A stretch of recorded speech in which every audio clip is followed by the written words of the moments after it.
understand what kind of processes take place in the brain when potentially facing misinformation, and to understand many factors that wide knowledge has been accumulated by neuroscientists and psychologists. That's why it's important to foster these interdisciplinary discussions. In today's event, there will be neurocognitive and communication experts and practitioners from different countries, from Latvia, Sweden, the UK, and Morocco. There will be two parts to this event. In the beginning of each part, you'll be able to hear knowledge by the experts, which will further create a platform for these interdisciplinary discussions in the second part of each part.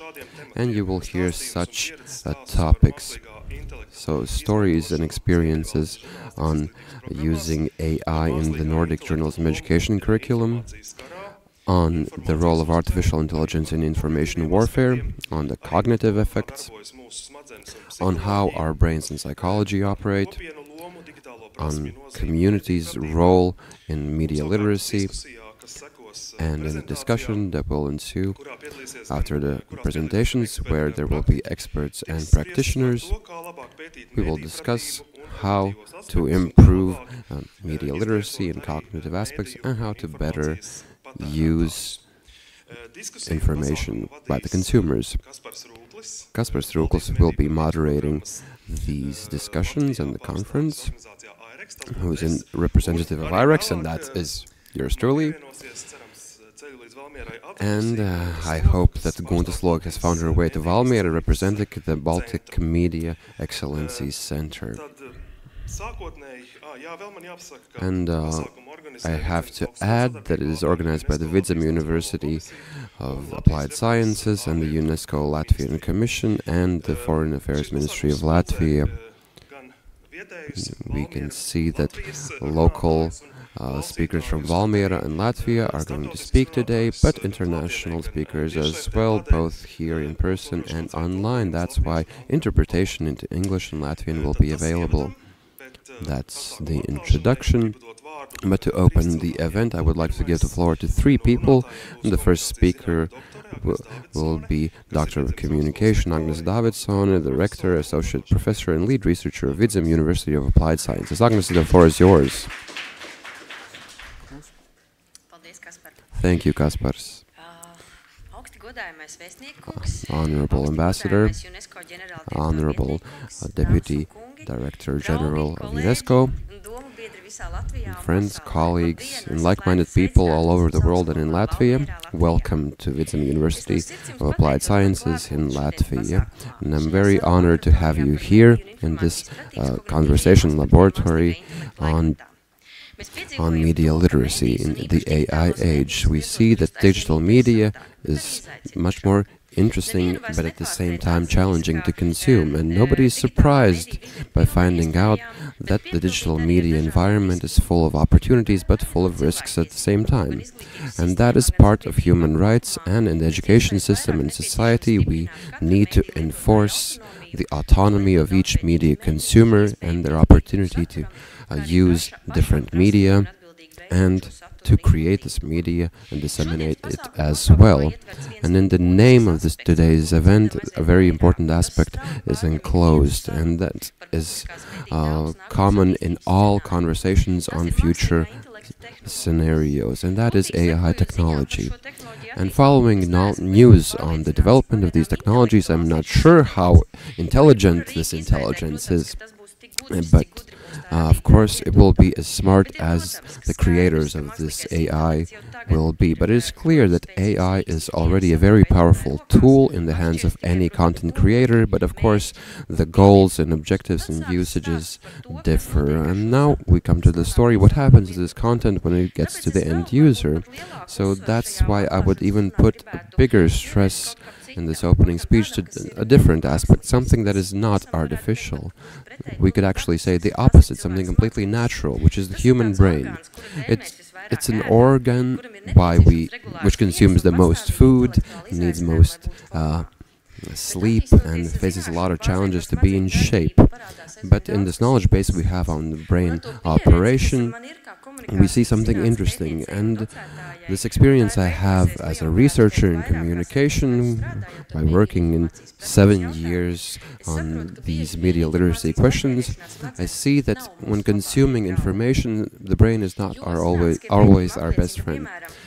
Research shows that our very well-educated and smart brains and heads oftentimes have magic and critical thinking living alongside each other. And here's a little small anecdote. And now, I was a young doctoral student at the central building of the University of Latvia, and a lot of people know that there is the central stairwell and these side stairs. And of course, I didn't think much, and I went through the central stairs, and someone behind me yelled, "Go take the side stairs," because there is this belief that if you go through the central stairs, you will not finish your studies. And this was actually said to me by a person who is a lecturer on critical thinking, but you will not find his name in today's program, but you will see many other names. And each of these shows that they are very passionate in researching and popularizing this field and the sciences that we represent here, neurosciences, psychology, and communication sciences. And now, when taking a deeper look into these participants and communicating with them, we came to the conclusion that we have not met in this combination here in Latvia. And I think it's finally high time that we have to have this discussion together. And I believe that in this traditional format, we will move on further to ensure that there's high-level research in this media literacy, and more educational content of higher quality will be created. So this is just an introductory statement. I'm very thankful for the Ministry of Foreign Affairs of Latvia for supporting this event as part of Latvia participating in the UNSC. And Latvia has chosen media literacy as one of the central themes of their campaign, seeing the challenges that we face related to our aggressive neighbor. And I'm very grateful to the UNESCO representation in Latvia, especially by Moļņika, because only with her help we came to this topic of today's event. And what's more important with this event, finally in the Vidzeme University, we are finally announcing our chair of UNESCO of media literacy. We got these rights last year in 2022, and creation of this UNESCO chair will be proof of the hard work we've done starting from 2016 when we started this media literacy initiative. And I'm very grateful to all our partners in Latvia and abroad, from the academic fields, NGOs, media field, in cooperation with whom we have made several projects a reality. I'm especially grateful to the organizations who have delegated their representatives to participate in this event as moderators and speakers. And I'm equally grateful to everyone here in this room today and people listening to us online. And I hope that this knowledge we gain today will help us personally and professionally working with different audiences where media literacy is fostered each day. Thank you, and wishing you a fruitful day together.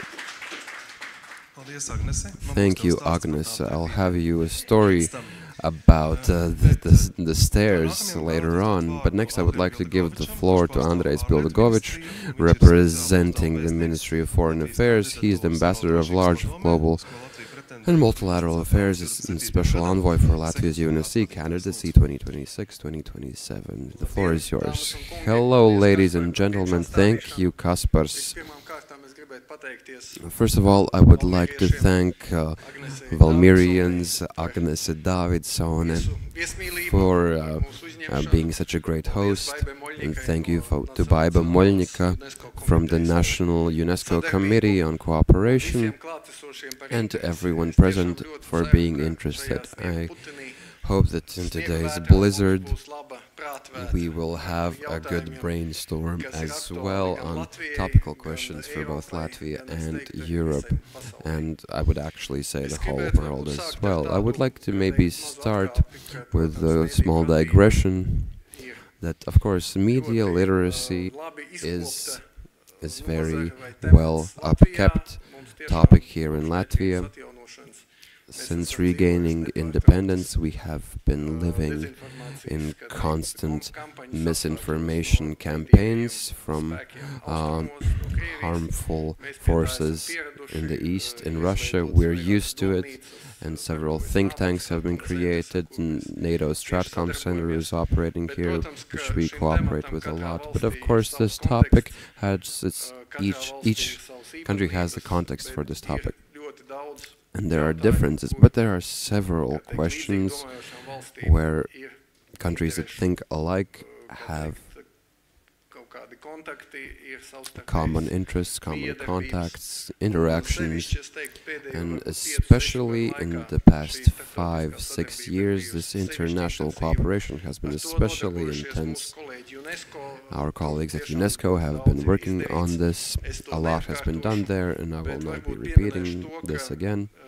But I would like to add that on a global scale, this misinformation topic has become especially loud during the COVID-19 pandemic, in a situation where the world had stopped for a few years, and physical survival, mental health were questions that the whole world were discussing. They were at the forefront of everyone's mind.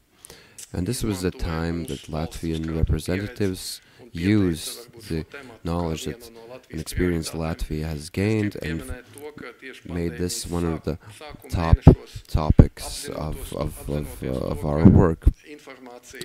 And we know that information and words can kill, and misinformation is a threat to people's physical and mental health. And Latvian diplomats were the ones who announced the idea on this interregional announcement, turning the world's government's attention, society's attention, the media platforms' attention to misinformation, and that it has to have a counterattack towards it. We have to find this antidote to misinformation, and in a way we were the ones that initiated this interregional announcement, signed by 132 countries in 2020. And up until now, one of the most novel diplomatic tools that the Latvian diplomats have used. And of course it was not easy. We had to work with interregional groups, finding people who think alike in Africa, Asia, Latin America. And with 12 authors, we managed to make this work a reality. And a huge surprise, 132 countries, EU included, supported this announcement. But of course, let's not be naive. An announcement will not solve this problem. You can only make a diagnosis with this, but you have to give an antidote, a medicine. And here, media literacy from our side has been identified as one of the answers to misinformation, so that we could make society trust the media more and to renew trust in media as such, and to educate all our inhabitants, both the ones that use the internet and social platforms and traditional print media, so that everyone would have a better understanding what you can trust, how can you operate with information. And we have created several informational campaigns, think before you forward, etc. And so different tools, different campaigns and means that make individuals, youths and adults to be more considerate in their actions. Of course, it's easy to say, but harder to put into practice in a world which has more than 7 billion people living on it. And knowing that there's a digital gap in the world, there are different levels of information consumption in the world, different traditions in different regions. But in our opinion, this is one of the questions that we have to consider, that we have to constantly discuss and to find the best solutions for. And I would like to point out that 2 days ago, we had the 75th anniversary of the UN Human Rights Declaration, and talking about media literacy and information literacy, we are strongly founded on our foundational freedoms. Here we're not talking about censorship, we're not talking about dictating rules, about forcing and indoctrination. We are talking about a free democratic society, about the best tools and the best experiences that democratic states can apply to fight the phenomenon of misinformation. Again, I would like to stress that we are glad of what we have done, but the work is far from done. We are working in a time of Russian aggression against Ukraine, a time when a lot of people deny climate change. We live in a time where there are still forces that try to sow hate. Hate speech is disseminated almost like a wildfire in social media. New technologies are developed, including the AI that was just mentioned. So, in our opinion, in international organizations and national governments and societies as such should continue this dialogue. And in no way can we encapsulate ourselves only in the Baltic or Nordic country context or the EU context. Of course, the EU is working a lot on finding answers, but we have to have this broader outlook because often the threats come from further away regions. And here, one of the largest objectives of Latvian foreign policy is to have Latvia elected in the UN Security Council. Maybe on TV or in computer screens you have seen this horseshoe-shaped table with the 15 countries. And Latvia has not yet reached this goal of being in this council. We're going down this road for the first time, and we're having a close dialogue with the Society of Latvia. So, in a way, this brainstorm in Valmiera is one of the first ones in Latvia after the official opening of the campaign, which we did on the 9th of November in New York. And I would like to say that the logo, the motto of our campaign is Together for Peace and Resilience. And of course, these words, all four of these words, have a very key importance, that we want to cooperate with all like-minded or interested states. We stand for peace, which is our highest value, and of course we stand for resilience, because there can be just peace if we have resilient development that touches upon the whole of society. And fighting misinformation and media literacy and information literacy is one of the most important priorities that a small country as Latvia can be useful, can be a good lab which shares its experience with other states. In cooperation with our partners, we have discussed two countries that are further away. There was a conference in Tunisia recently that Latvia supported, and I'm glad that this dialogue in Latvia will have our Scandinavian neighbors, our partners from the UK and Morocco.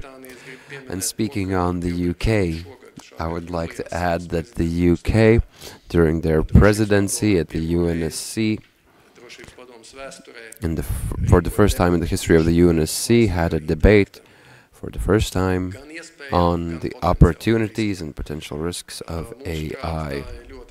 In our opinion, this is something that should be celebrated, and it is clear that this topic will return to the schedule of the UNSC, and in case we are elected, of course this place at the UNSC table is not guaranteed. We are competing with another country from the Eastern European group, and only in the case of 2/3 of UN member states will support Latvia, so that means at least 129 votes from 193. Only in this case will Latvia have the opportunity to defend these interests and values in the broader world. So I hope for your support, thank you for your cooperation, and I sincerely hope that the Latvian competence and expertise will be heard in the UNSC meeting hall in 26 and 2027. Thank you. Thank you, Andrei. We wish luck to Latvia, and we hope they get to the UNSC. I'll now speak in the name of all representatives of Latvian media.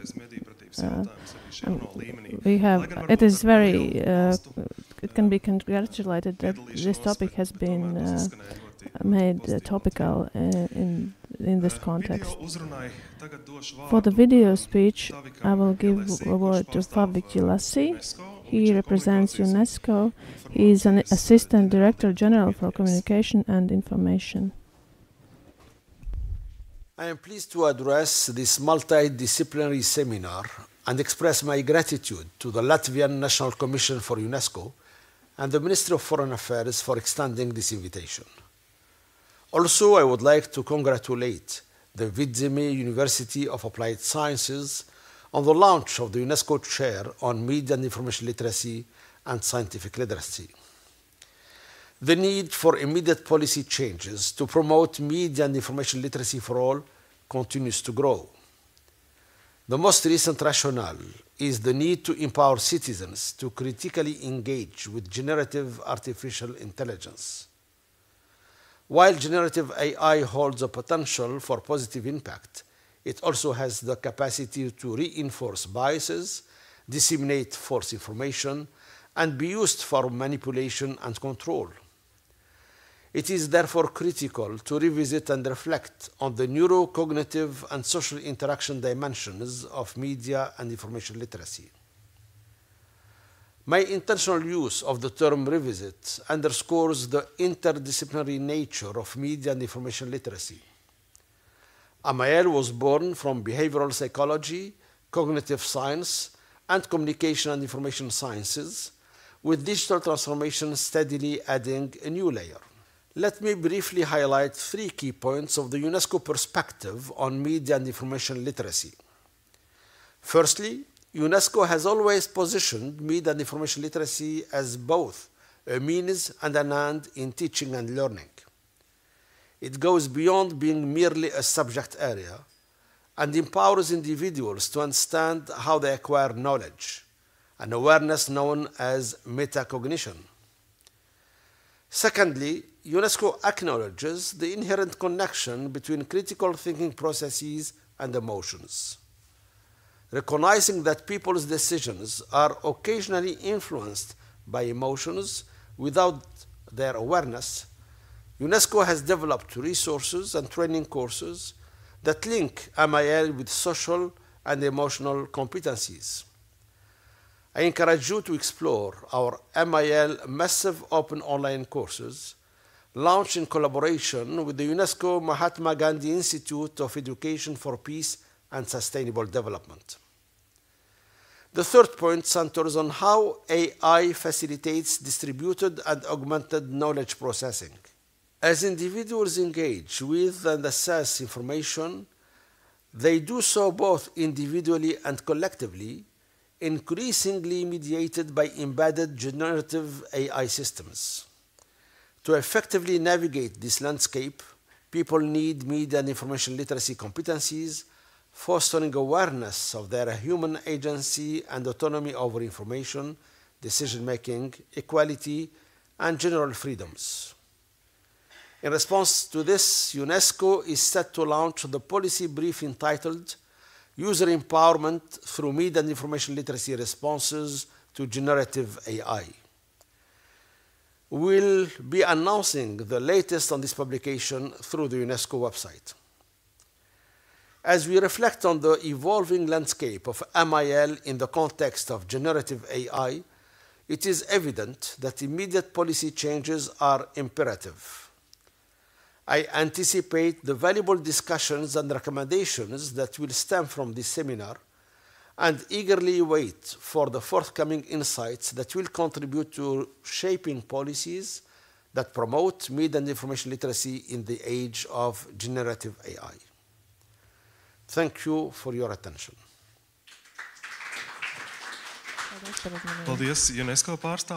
Thanks to the representative from UNESCO. We will also hear about UNESCO later.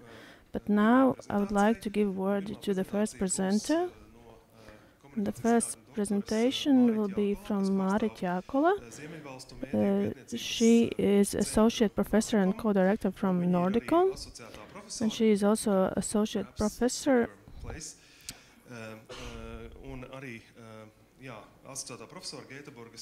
at the University of Gothenburg in Sweden. Those who don't know, Mārit is also an editor for UNESCO book about AI and about how to use it in journalism.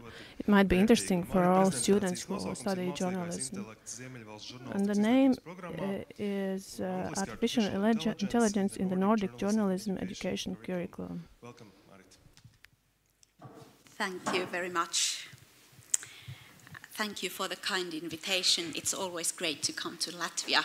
I'm always impressed by the great, inspiring atmosphere that I can see and that I encounter.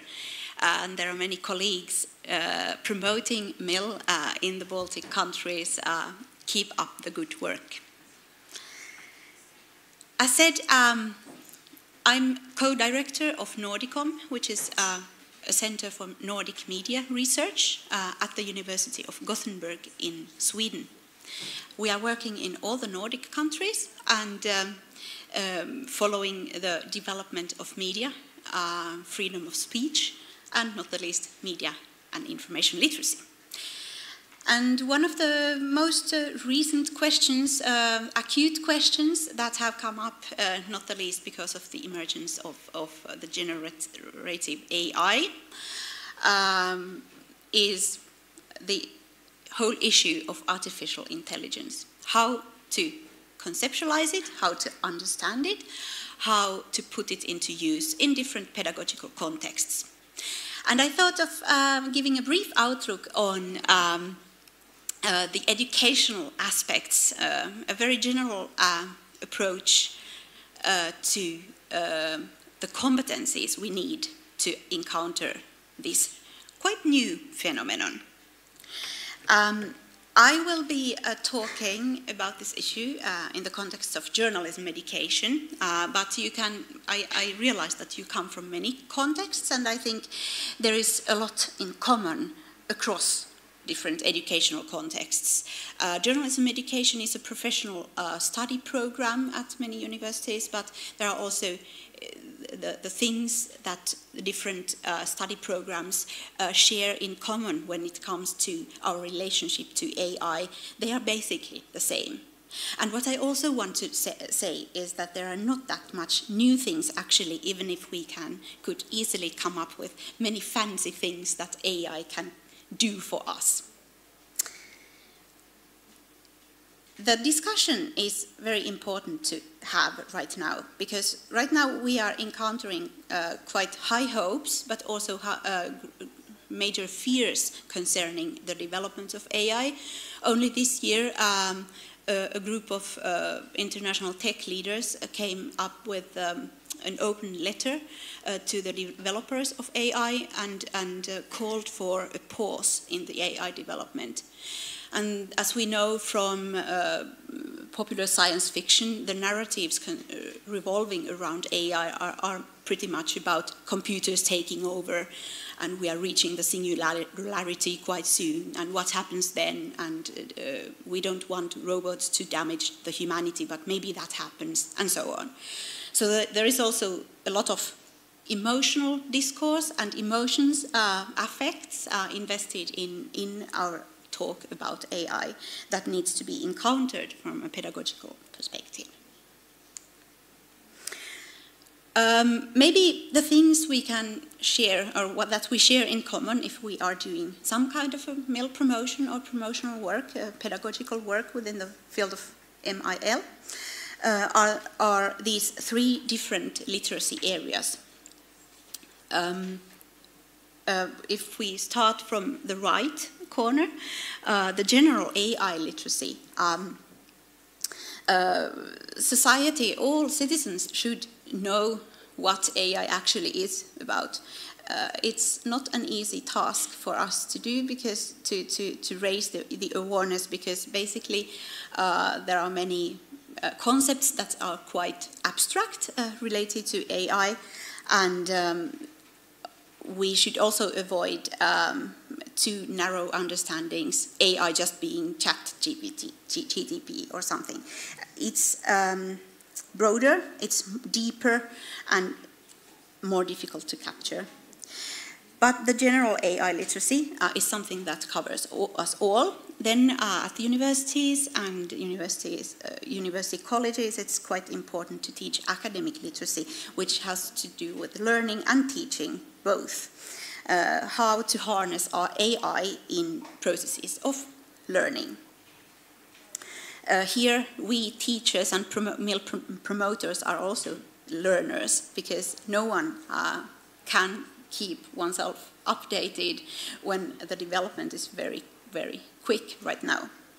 And then there is the professional form of literacy that I have been specifically working on when it comes to AI.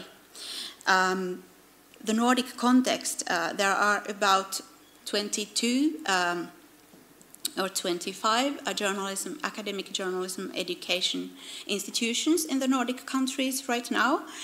And all of them are basically, as any other study programs in the world, I guess, at the moment, they are discussing the same thing, how to incorporate AI in the curriculum.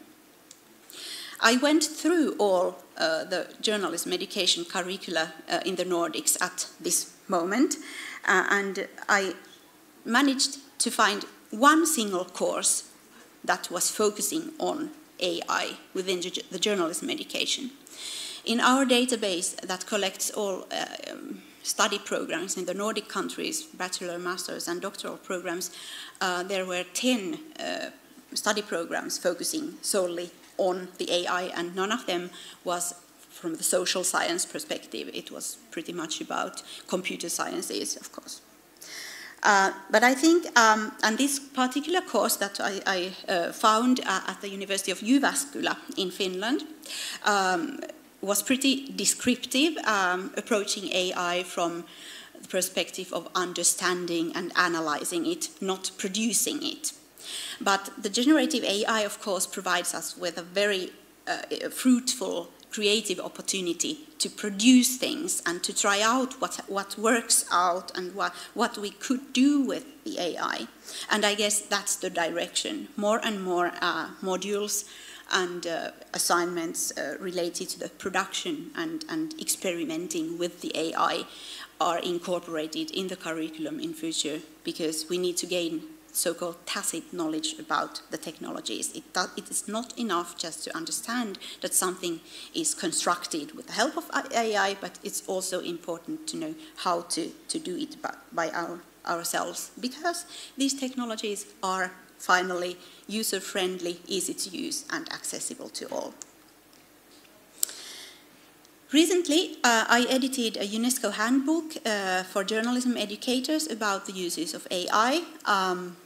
And this is a global perspective, not just a Nordic perspective. I had experts from different fields addressing different perspectives that need to go into journalism education.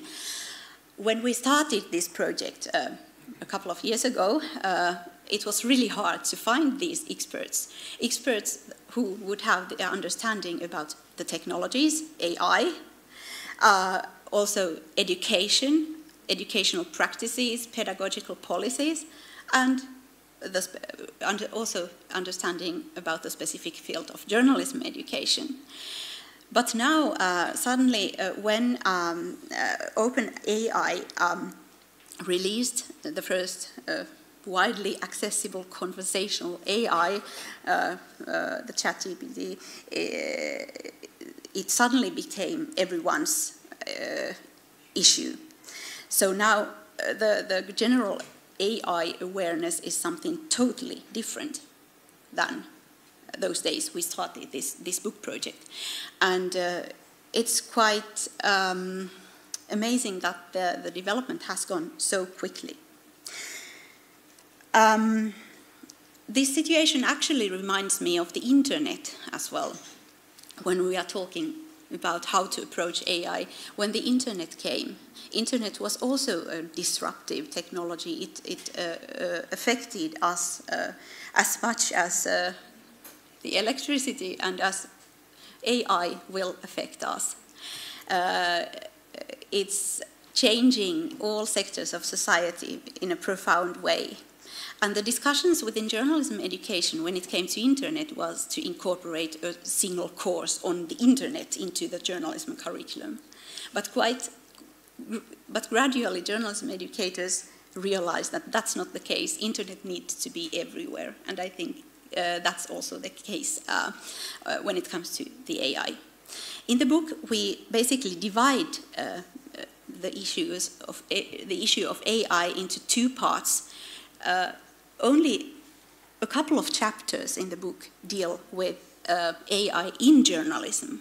Most of the chapters actually deal with the knowledge regarding AI. So that is an equally important thing to be able to report on the societal phenomenon of AI in different sectors in society than realizing how to use AI in journalism. And when it comes to the competencies, competence is something that is in all European frameworks defined as an accumulation of knowledge, skills, and attitudes. So the knowledge part is very important. What is AI? We need to understand what we mean when talking about AI. Then, equally important, what are the new skills that the AI technologies bring along? And what is there that's not new, actually? And how to make a bridge, a combination of these two, the new elements and the old elements.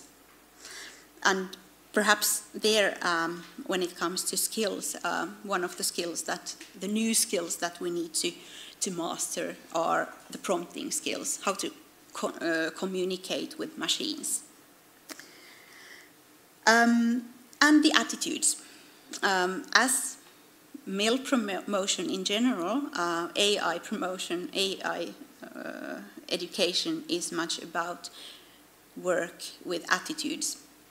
Now we already have some ethical frameworks, and all organizations are also setting up their own ethics and regulations for how to use AI, and also there is discussion of regulating the big platforms and other digital media. So how to relate to these frameworks without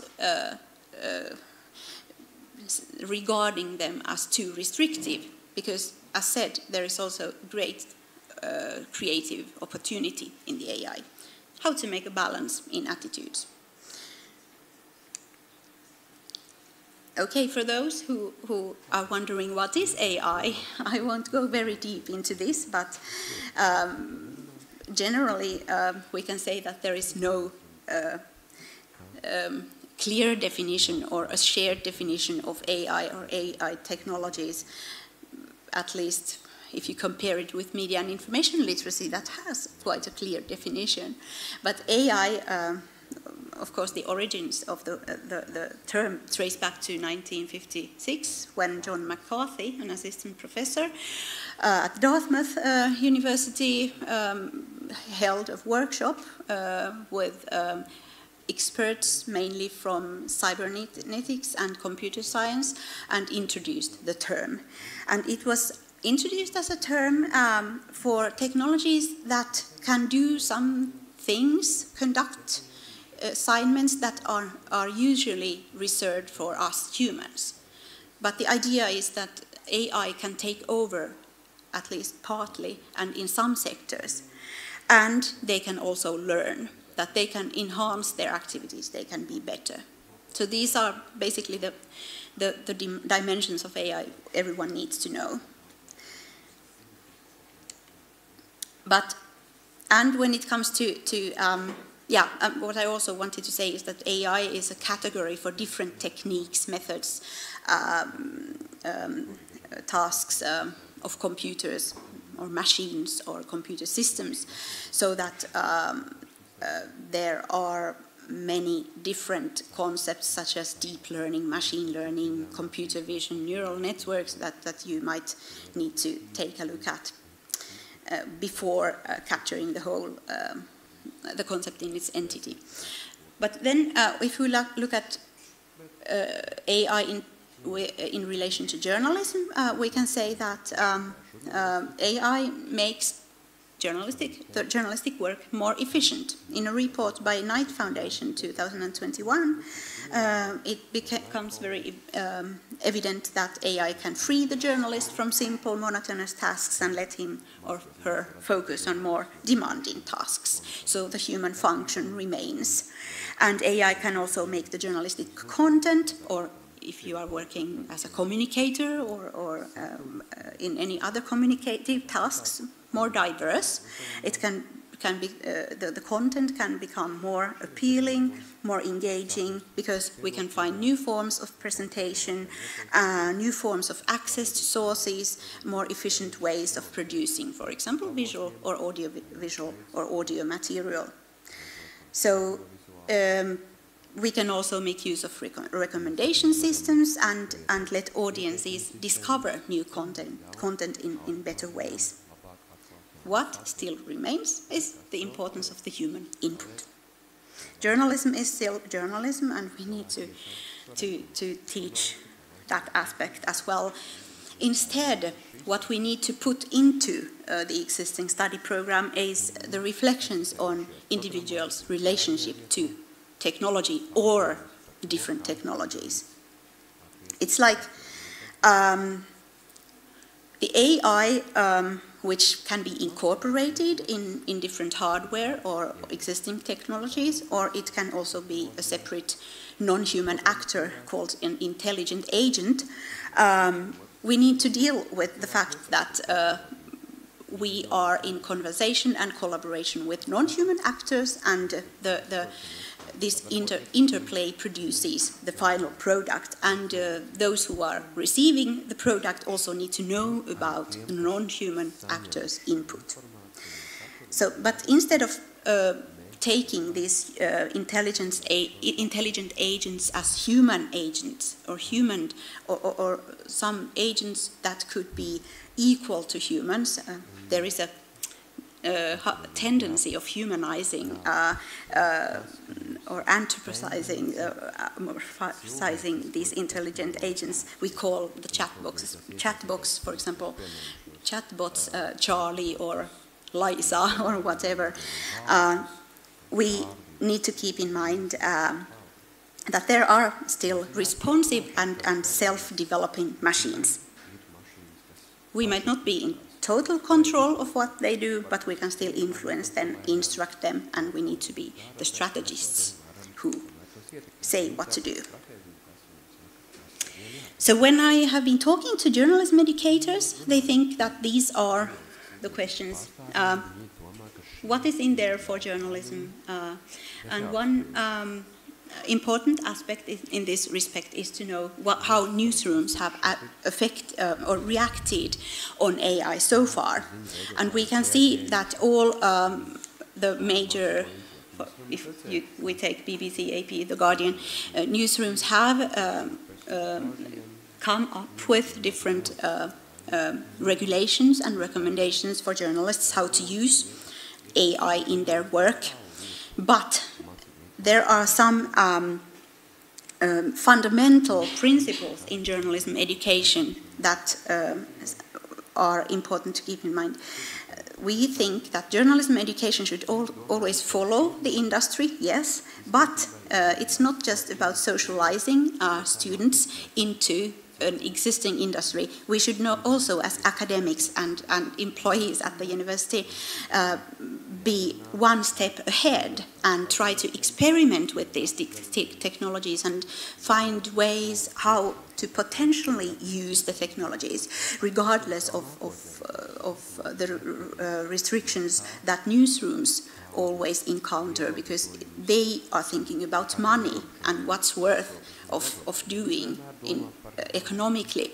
But as far as we at the universities don't have those requirements, we can freely rethink, for example, journalism, but it can also be other content in terms of AI.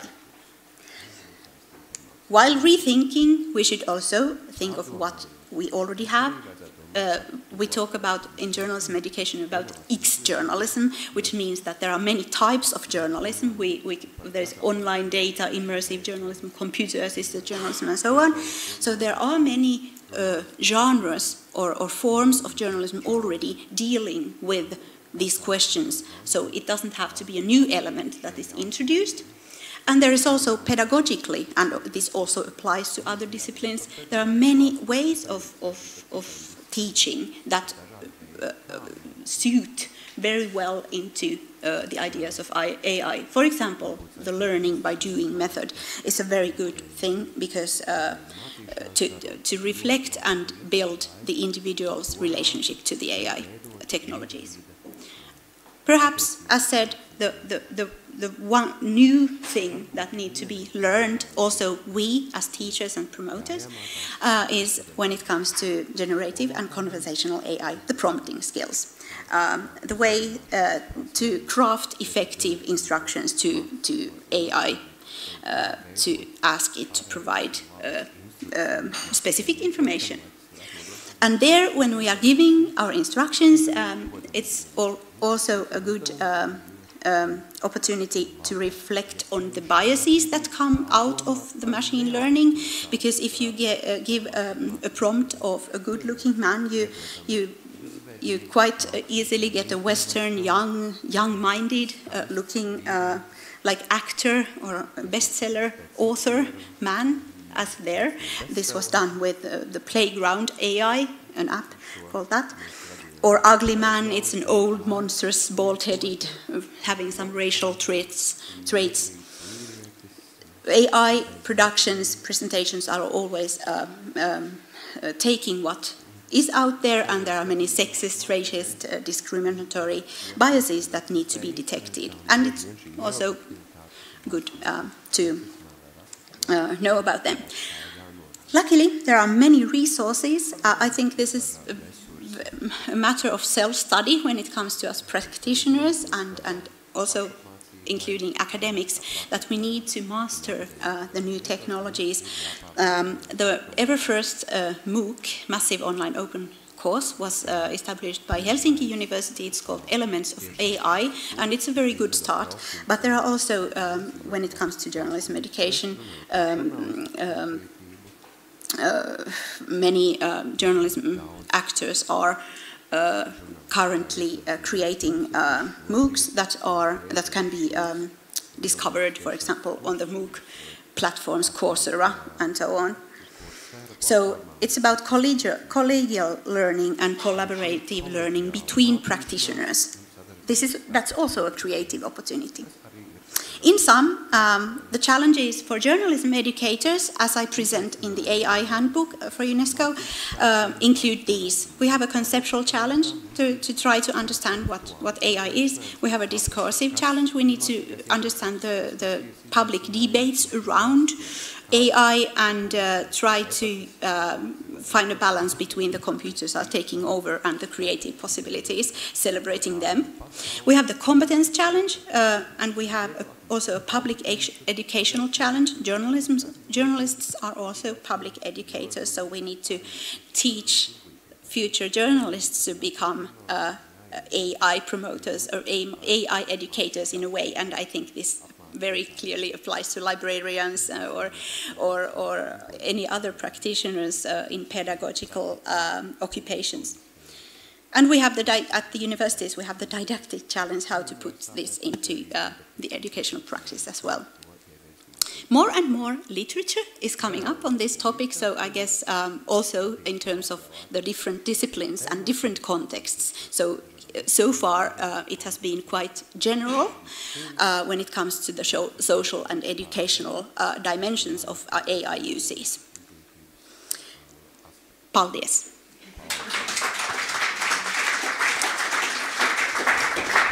Thank you, Marit. We have time for one question, if there is one. Or if there isn't, I will ask one, so please. Okay, Ilva. Thank you very much for your presentation. My question goes back to the very beginning of your presentation. We start with questions regarding ethics. In journalism, ethics, professional ethics is always an issue. So how could you probably put more light on what should be considered also in programs, educational programs on journalism and AI regarding professional ethics? Yes, I thank you for the question. It's a very relevant question, of course, the question of ethics. And I think there is almost an overemphasis on the ethical dimensions. There are many recommendations on AI ethics, the frameworks that are put forward by UNESCO and OECD and so on, and also by the journalism newsrooms and so on. So I didn't want to highlight too much about the ethics, but of course it's a central issue, and you need to, when it comes to competencies, there are maybe 3 kinds of competencies you need to think when learning about AI, how to restrict, how to deal with the malicious effects of AI, and how to deal with those, how to protect yourself and your organization as well. And then at the other end, there is the creative side that I really want to emphasize, because we also need to, not to fear too much, we need to get into touch with these technologies and try to figure out what can be done in a balanced way. And then in the middle, then there is the evaluative side, the evaluative dimension. I had a slide, but I just skipped it because of the lack of time. The evaluative side, how to evaluate whether this technology is good or bad, and whether to go into the creative direction or into the restrictive direction. So I think that that's the framework I see ahead.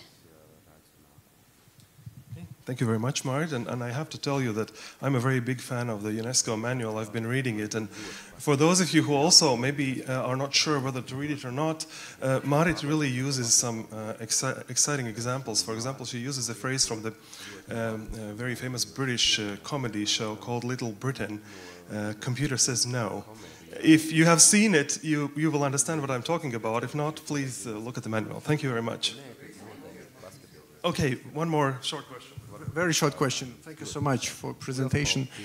I'm from the government of Latvia, from the foreign ministry, and 2 years ago, Latvia, together with Jamaica and Australia, we championed for the first time GA resolution about Gmail week. It's the last week of October. We are living in the UN bubble. For us, it seemed very important. We didn't emphasize AI sufficiently 2 years ago, but for you being in the field, do these resolutions matter? Do they help you to build bridges with other regions and share best practices with other countries outside of Europe? Or we are living in New York and we are passing them, and this is something very, very remote from people dealing with those issues in the field? Thank you. Thank you. I probably need to give a very short answer. They do matter, yes. we are living in a globalized world, and this is a very transnational issue. And what we, for example, in the Nordics need to keep in mind is always the perspectives of other regions, for example, the global south, that not all countries and regions have the same possibilities and conditions for example, following the ethical frameworks.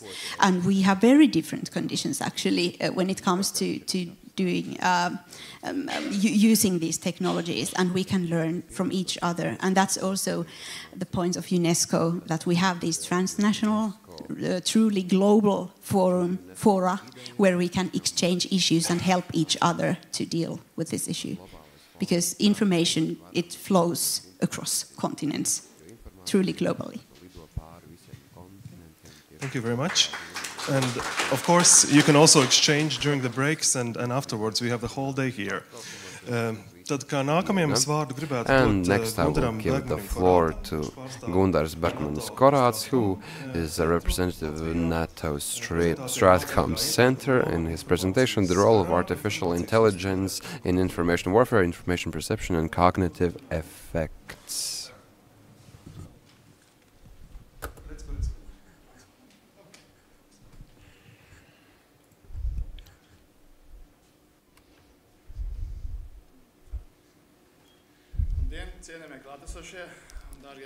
Hello, dear listeners, and those who have come to listen to me. As it was said, my name is Gundars Bergmanis-Korāts. I am from NATO Strategic Communications Center of Excellence. I work as a lead scientist, and I also have a PhD in signal imaging processing, but today we will talk about various social and technical aspects in artificial intelligence, about information wars and about cognitive effects that are being used in information war. What I would like to start with is that it is very nice to understand that we live in a safe region where this new technology that was mentioned in the previous presentation, artificial intelligence is being regulated, but as I would like to stress that states that are not as friendly to us, they give us challenges. But these countries don't have any ethics or any regulations regarding what they want to reach in the information space regarding when they look at our audience. What I would like to add as well is that information war is a cognitive level that links these physical activities that happen in the physical world with political confrontations. So these physical and political confrontations end up in the internet environment. And most often in the context of technologies, I have to say that we see a lot of examples where technologies are used as many voices to give one single message. Thus, we can understand that technology is like a force builder, force multiplier. And this technology in many social platforms and in the environment increases the amount of content, especially if we talk about generative AI. These help these disinformation disseminators to sow doubt and introduce manipulated information. I have to say, if you would go to mail.ru web page, this is Russia's Defense Ministry's web page. If you look for information war in the query, you would see a very specific description of what this country understands when it's about information war. One thing that is said, it's a psychological operation to manipulate with the public opinion of a country. And then the question I want to ask also to those who are here, I will not be waiting for an answer, but just think about it. How and why these countries can reach these goals? How can these countries use various resources that we use here in our region to manipulate and to make sure this manipulation takes place in various groups of society? And one of the ways is social media manipulation. And this is a screenshot from one of our studies. This was an experiment in which we assessed how easy it is for us in our region to manipulate social platforms used most often in our region. Here you can see various risk categories, followers, views, comments, likes, reactions in various platforms, and how much this can be bought through companies that are not in the European Union or Africa for $10, for 10 euros. If you look at TikTok, 70,000 views for 10 euros can be bought in these platforms. So, and this is a way to manipulate with these views and ways to involve the society. And if we look at, compare it with the previous periods before, up until the end of 2020, it hadn't improved. But we would expect that as the war in Ukraine started, the situation would improve. But we saw the results were completely different. And of course, there are comments about $10. It's not much, but these likes are measured in thousands. So what we can understand, it's one of the tools for countries that are not friendly to us, what they can use to manipulate with the content that the users consume.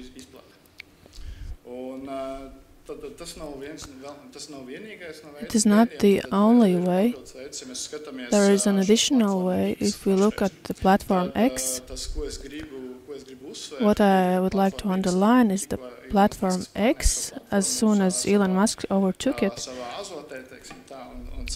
and started to manage this platform according to his opinions, many changes were introduced into this platform. And the first thing, these disinformation people who provide disinformation, they are free to act, and we saw that these people have gained views by more than an increase in views by more than 60%. It's also very interesting that this platform allows to reach wider audiences if various social media accounts are verified. What I would like to show here on the left side,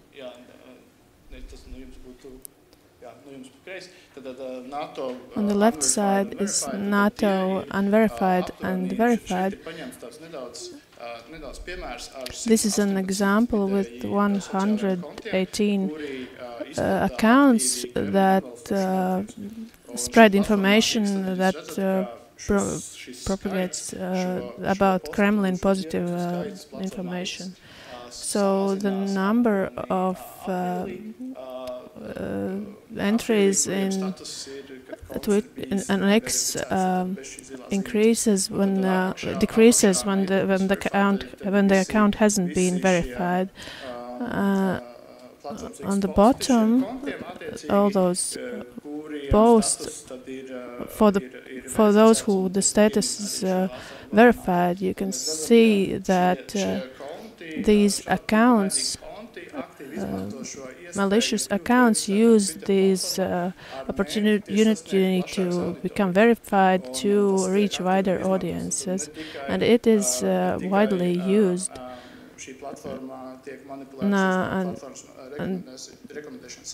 Not only recommendation systems, but they are also used these opportunities, legal opportunities, to reach wider audiences.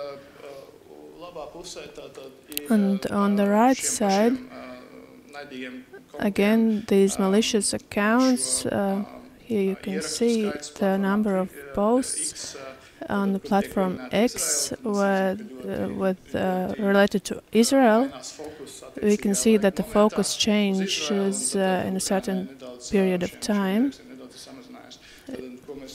So what we conclude is that these accounts are proactive, they are not passive, they follow the information and events, global events, and use all these wide opportunities, these social opportunities, social platforms provide. And if we look at various accounts where there is no real people behind, we call these unreal accounts, and we call them bots and trolls. They are unreal civilians, and they provide false feedback. So this is a kind of manipulation, content manipulation. And what these accounts do, they disseminate a lot of information, block this information flow, and then we start to see in our feeds actively spread content. And what is characteristic these bots is that these accounts they change the focus depending on the specific moment in time. You can see a page, you can see a picture with dots, and these dots represent a topic, circles. There's about 1,000 entries for one account,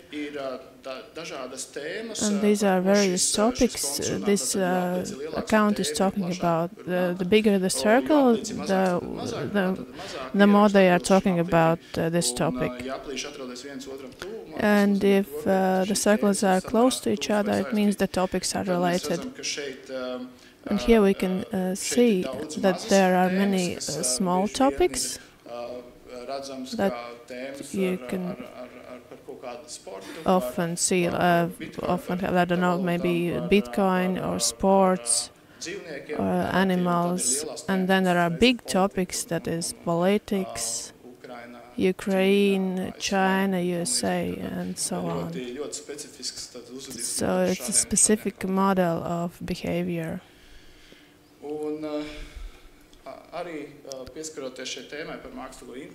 And if we talk about this topic of AI, in the previous presentations we already heard these technical possibilities that AI provides.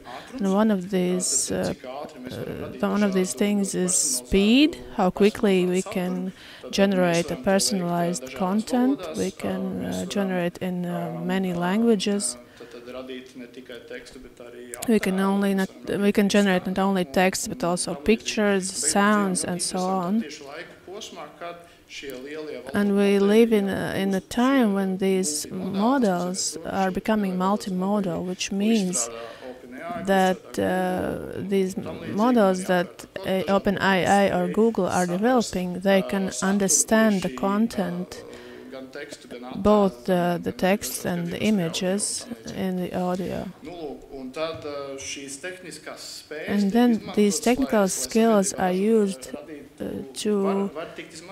can be used to manipulate the society, to polarize the society, to launder, to flood, to provoke the society. And here we can talk about various cognitive effects. For example, information availability, fear, FOMO, fear of missing out, group thinking. There's also bandwagon selection, selective models that when we select certain data to get bias. So these are the main risks where malicious states can use the technologies to play with these biases in different groups of society. And of course, the technology itself is neutral. We should not fear this technology. And in marketing, different PR companies are already using this generative AI to create non-existent models, non-existent persons as avatars, etc., and using them in different entertainment industries. But at the same time, what we see in different information spaces, we can see screenshots here from actual cases from Telegram and from X, where this generative AI has been used to create a narrative. So on the left side we can see Telegram screenshots. One of them is one of my favorite examples, where the Baltic anti-fascist group has an AI-generated image where in Pennsylvania, allegedly, they worship the devil in a kindergarten. And of course, if we take a closer look at the image, you can see that it is not real. So the attempt to demonize this Western world has been part of their schedule for that day. And then we have a crowd with red flags and red hats. From a media literacy perspective, we can concentrate on this issue to understand how this generative AI models work. We can see different threads that indicate that this image is not real, it's AI generated. We should understand that these AI generated models can replicate real life events, but these models have not yet learned the physical world, the physical model around us. So if we see a crowd, if we take a deeper look into the crowd, every person here has the same expression on their face. So of course nothing like this occurs in real life. And on the right side of the screen we can see different examples against Israel and for Palestine, also AI generated. So for example, people might have an extra hand or an extra finger. So different indicators that show that this is an AI generated image. But of course this does not worry the people that are creating these images. They're trying to play with people's emotions. And in some situations they appeal to the empathy of people, so to create an image that might resonate with specific groups of society. So this is one way you can apply this. And next, something that we have seen in our informational space is that AI is being used to generate voices. And the Slovak Progressive Party leader fell victim to this. His voice was cloned, or a similar voice to his was created, and we have seen examples where a similar voice to one of the UK's opposition leaders, politicians' voice was faked, where this politician allegedly had spoken very poorly to his employees and subordinates, and by leaking this type of audio recording in some news channels, you can just create this perception of a person very quickly, and this is the so-called anchoring bias, where we have this first impression of a person, and if from the environment around us we have this idea reinforced, we create this confirmation bias that this person is bad, and we already assume this in our mind, and then it is very difficult to change the opinion for a large part of society. So this is the link between the information and these cognitive biases. And another challenge which I would like to talk about today is what can we do and how well protected are we against this? There's a lot of talk going on about a system that has the goal to determine if content is AI generated or not. And this AI generated image shows that it is very hard to do. Of course, you have to try, but still it is very difficult. First of all, if a new AI generative model has been created, it has its characteristics, and these AI determining systems might not recognize them because they have not been trained on this data. And if we even slightly manipulate this AI generated content, we can artificially achieve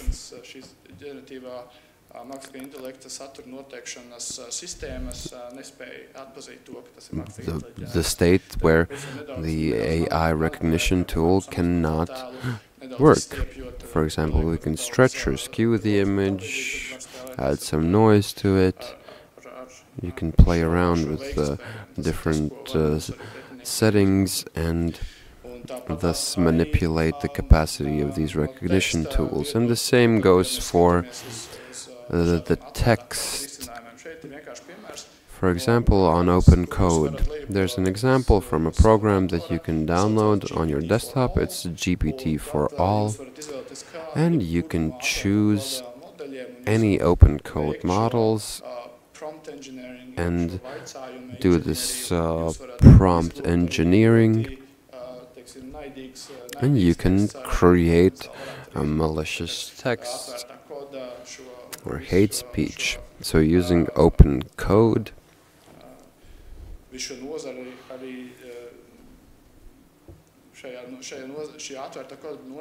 so this Open Code industry isn't as regulated as large technology giants. And of course,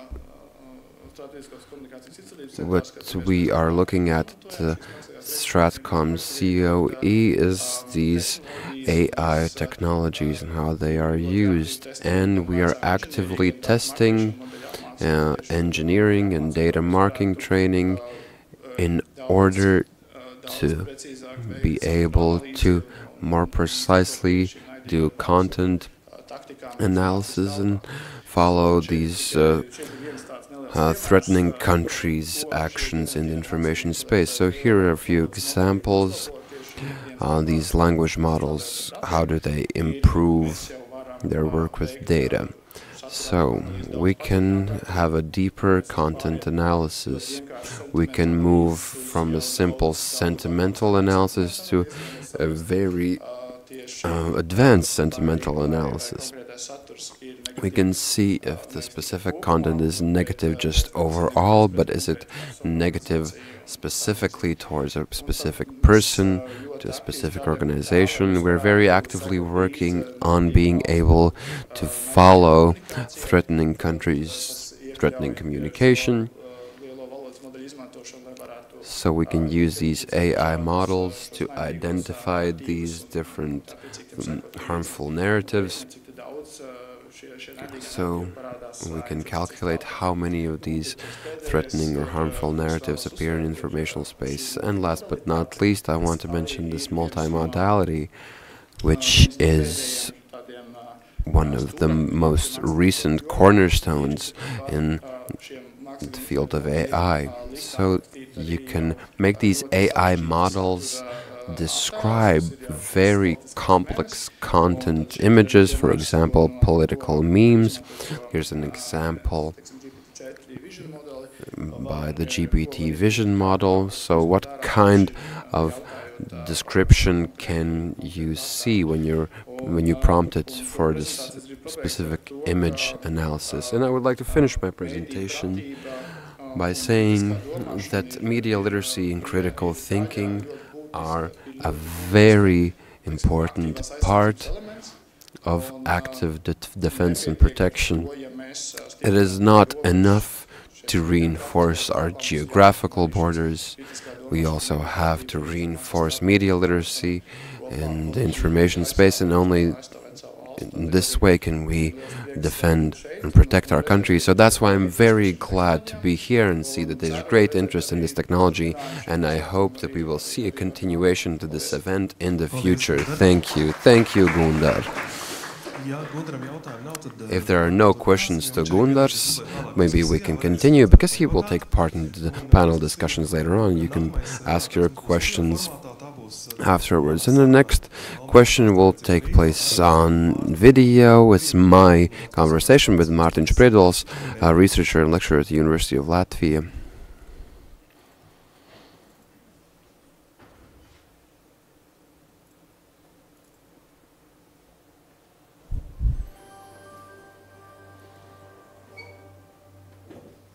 Talking to Mārtiņš Priedols, misinformation and information perception researcher in the University of Latvia. We will be talking about thinking, cognition, and how we perceive information. So maybe I will start with a question on first impressions. How important are they, and how big of a role does it play in how we later on perceive information? Maybe we can rephrase this. Maybe not the first impression specifically, but if we're speaking about first convictions or attitudes we have in our minds.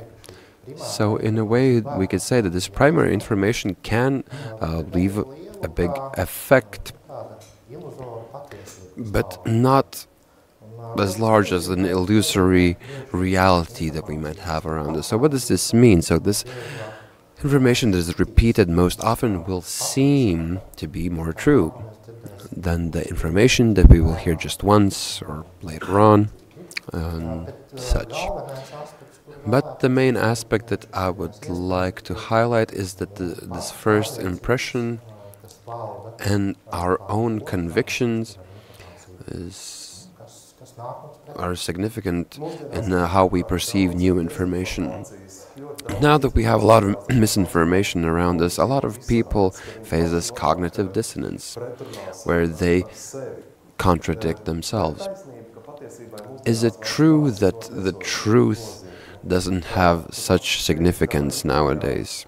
You yourself said in an interview that the truth doesn't matter, the position is what matters.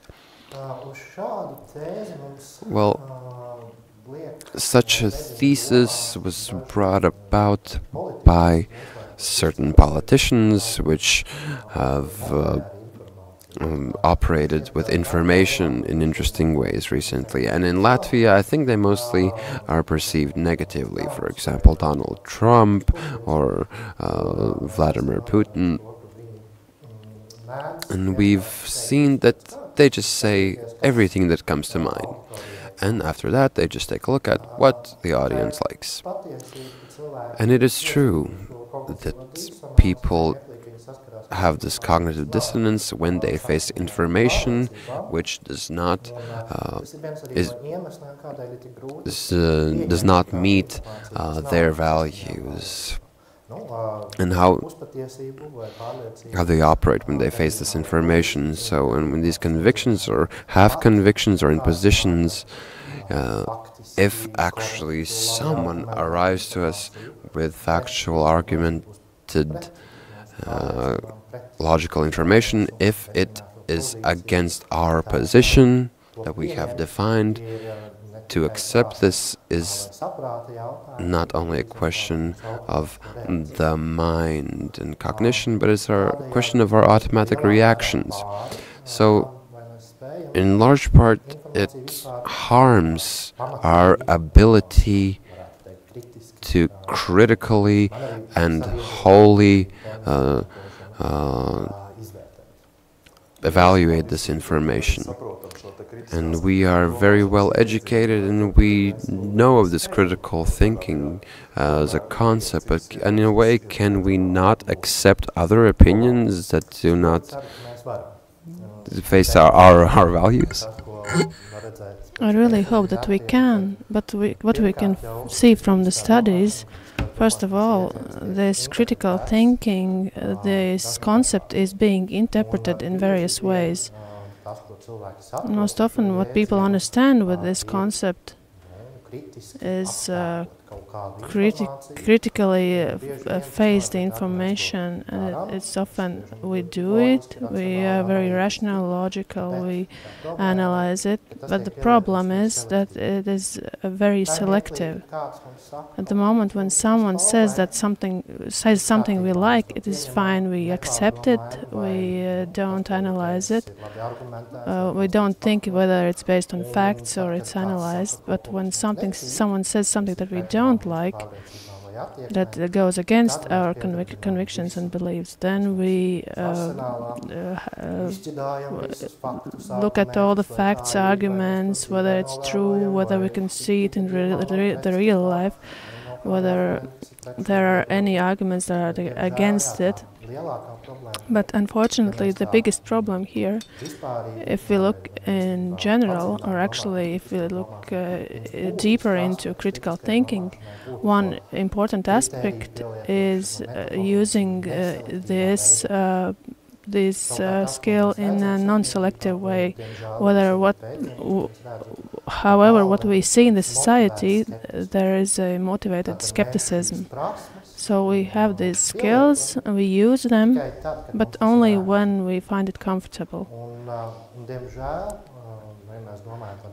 Unfortunately, when we look at a wider society, it also means that if at one moment I think critically, and so to say, even to say correctly, it doesn't mean that I will be able to think critically about another issue.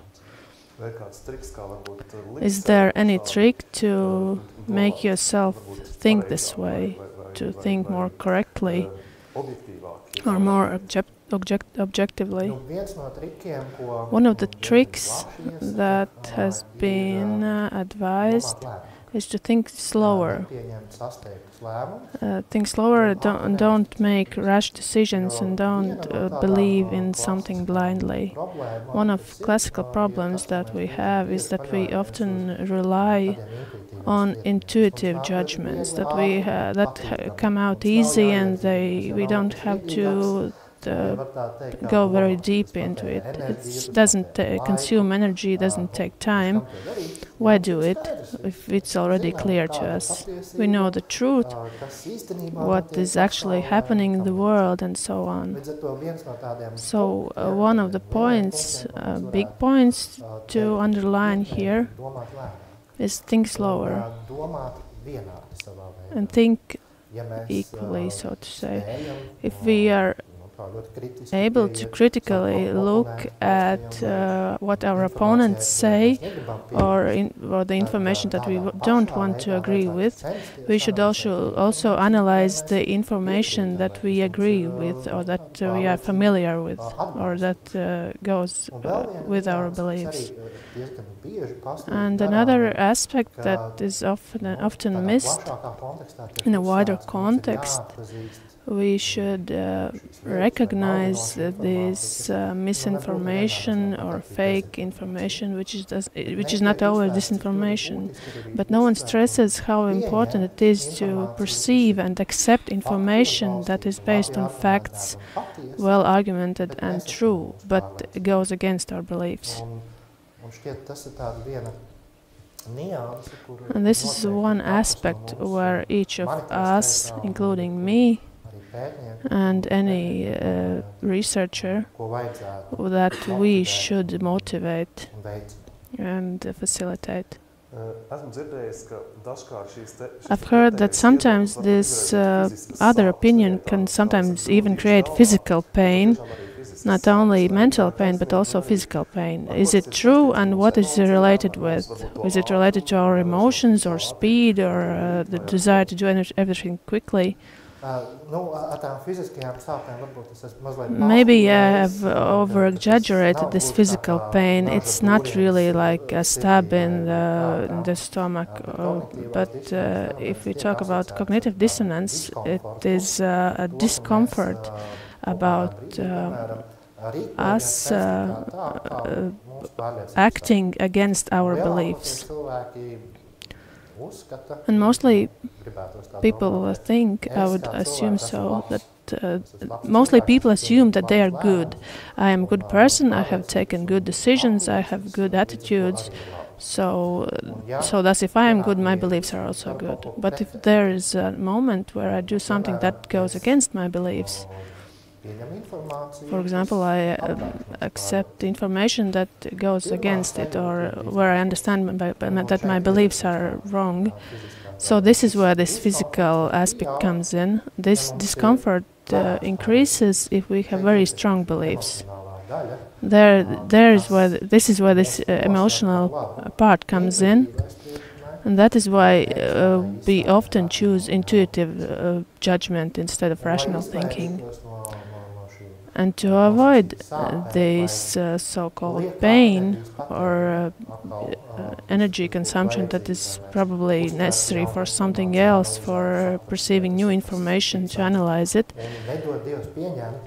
and maybe even accept that I have made a mistake, it requires a lot of energy. So we don't discuss much about what color salt is because it's not important and it doesn't cause strong emotions. But when we come to questions that are relevant, very strong convictions that cause strong emotions, these beliefs are also very stable. And it's hard to change that.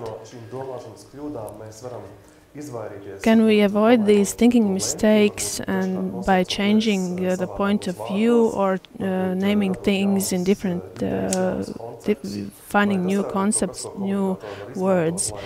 Could this be something that communicators could use to make things more understandable to people?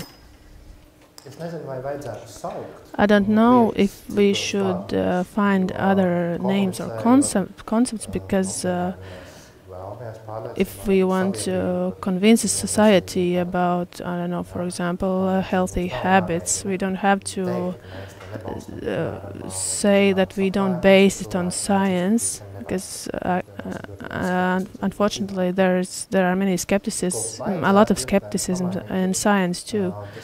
What should be changed is the way we provide this information.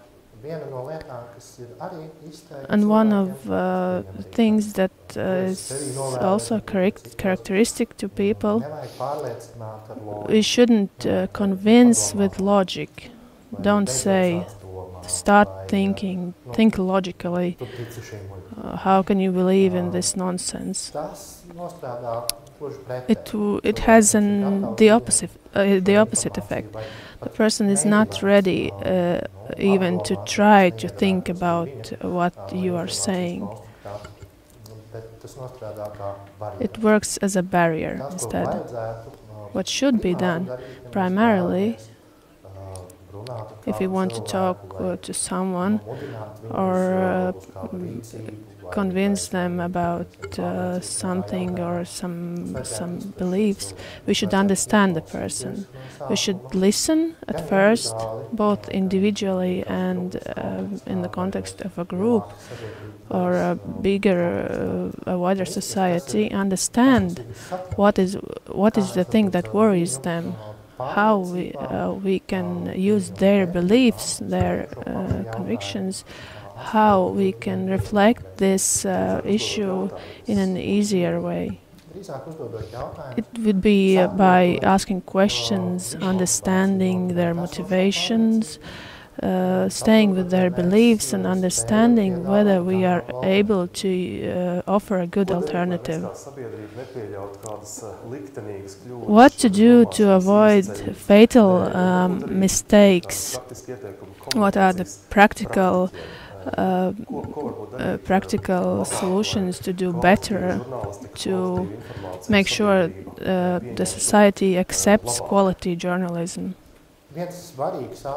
One important aspect is not to make things simple, not find easy answers to do things better. It is not possible to make complex things easier. That is why they are complex. It also goes with media literacy and in the context of society. The question is about what we are trying to convince about. Do you want them to believe you because we know the truth, for example? For example, trust only the public media or only the media that we say that are trustful. So this is an example that works. Look at the East. Everyone believes only in what the media say. Maybe not everyone, but that's the way it is. If we want to stress that people have a free choice, but this free choice comes with responsibility, they shouldn't believe in everything as just because they are, as if they are facts or just because they like it. Then we have to work on other things. We have to encourage people to listen to well-founded discussions and to realize that others are able to substantiate their information and that they are also able to contradict.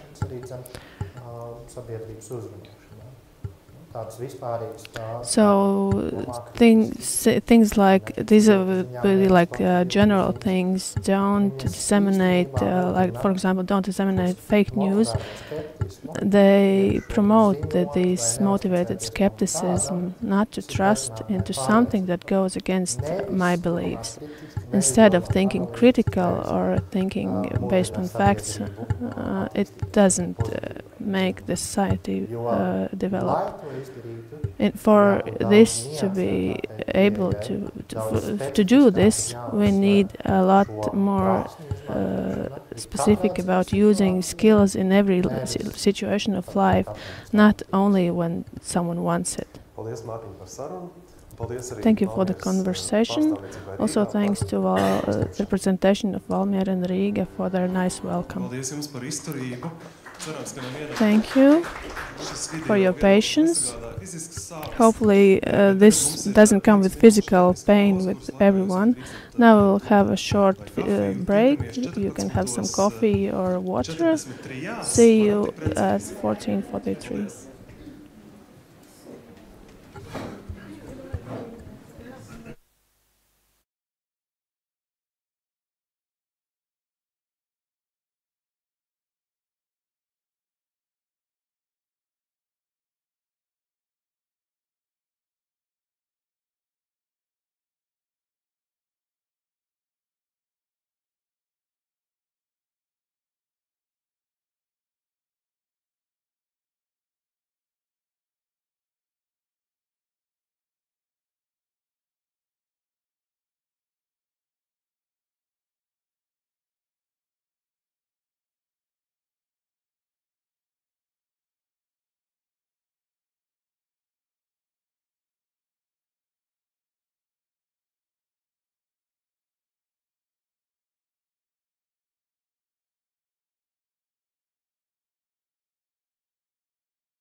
Thank you everyone for your patience in returning to your seats.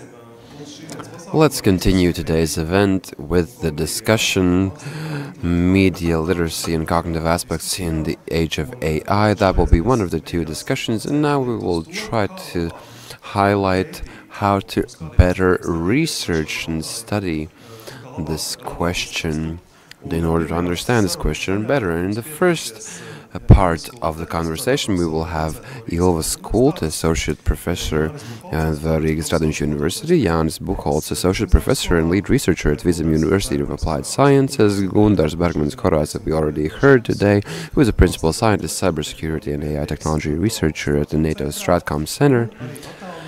And remotely, we will have Kristīna Schneider joining, who is an Assistant Professor and Researcher at Rīgas Tradiņš University. Kristīna, I'm very glad to hear you today, see you here today as well.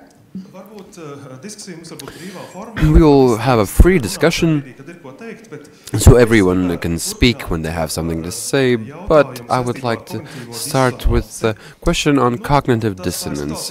It's a situation when in our mind, when we find out new information, we contradict ourselves. So in a way it might cause pain or not, but in any way it is not pleasant. So is this something that is researched enough? And maybe you could talk about your experiences, why it happens in such a way, and why are we so stubborn and not ready to admit defeated that something does not match what we have in our minds at that moment. Well, I will dare to start. So this aspect is definitely very important, and it has been researched quite a lot. But what I would like to add here is that we should not make it into an absolute, because this is not the case that people live in their own parallel informational spaces and that they're never ready to hear anything that they do not agree with. Of course, this does not work this way. Of course, there are specific situations where this happens more often, usually in situations where we're talking about topics that are close to a person's identity, their worldview, and these are topics in which the person has involved and invested themselves with. So these might be topics where it is very difficult to change a person's opinion. But at the same time, we as people are very emotional and irrational. But of course, we are not completely irrational. So this means that doesn't mean that we, under no circumstances, will ready to consider facts and listen to them. From my side, I would first of all like to say that it is not a new discovery. Cognitive dissonance, the concept of it and theory of it has been developed in the 50s, and it has been researched for all of these decades. But in time, of course, it gets its specific interesting context. And if we talk about communication on social media, we have this new aspect, and I would actually like to add this another aspect to the pain that we mentioned. So this first reaction that was described actually is aggression, an emotional reaction. And in this context, I believe that everyone has faced this in school. So when we learn something new, we often find ourselves within cognitive dissonance. And by gaining more and more and more information, and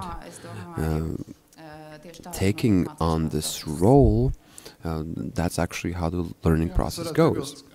And maybe I would like to add to my colleagues, from my side, it's definitely not a new phenomenon, but what makes this phenomenon new and topical and important in this specific time is this technological aspect, because technology develops and the way we consume information changes, and the way the information arrives to us changes, and of course the way we search for information changes. So this phenomenon phenomenon, although it's not a new phenomenon, it is still topical and important. And if we talk about specific groups of society, of course, we cannot generalize and say, as my colleague already said, that we are in a way rational beings. But if we tried to discuss vaccine safety with anti-vaxxers, it would be a great challenge. So in this cognitive dissonance, there are great challenges, and not only because it is very complicated to speak of certain topics, but this cognitive aspect brings about new features. And this will be a future question on how we continue the research direction in this field. Christine, maybe you would like to say something. Well, in my opinion, my colleagues have clearly already talked about the research side and their own experience side on this concept. From my side, maybe I would like to add that this cognitive dissonance can change depending on age and aging time. And one of the characteristics when we age, we see is that we reinforce our convictions, and our belief in certain concepts and things is reinforced, and is much more difficult to integrate within this new information.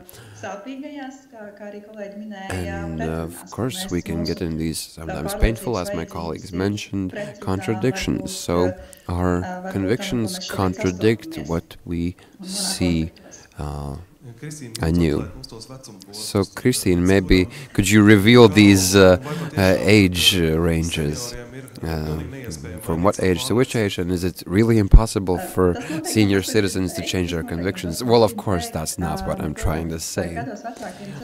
Elderly people, for elderly people, these processes happen slightly differently, because we assume that elderly people are actually more vulnerable to fake news, but actually research shows that this is not true.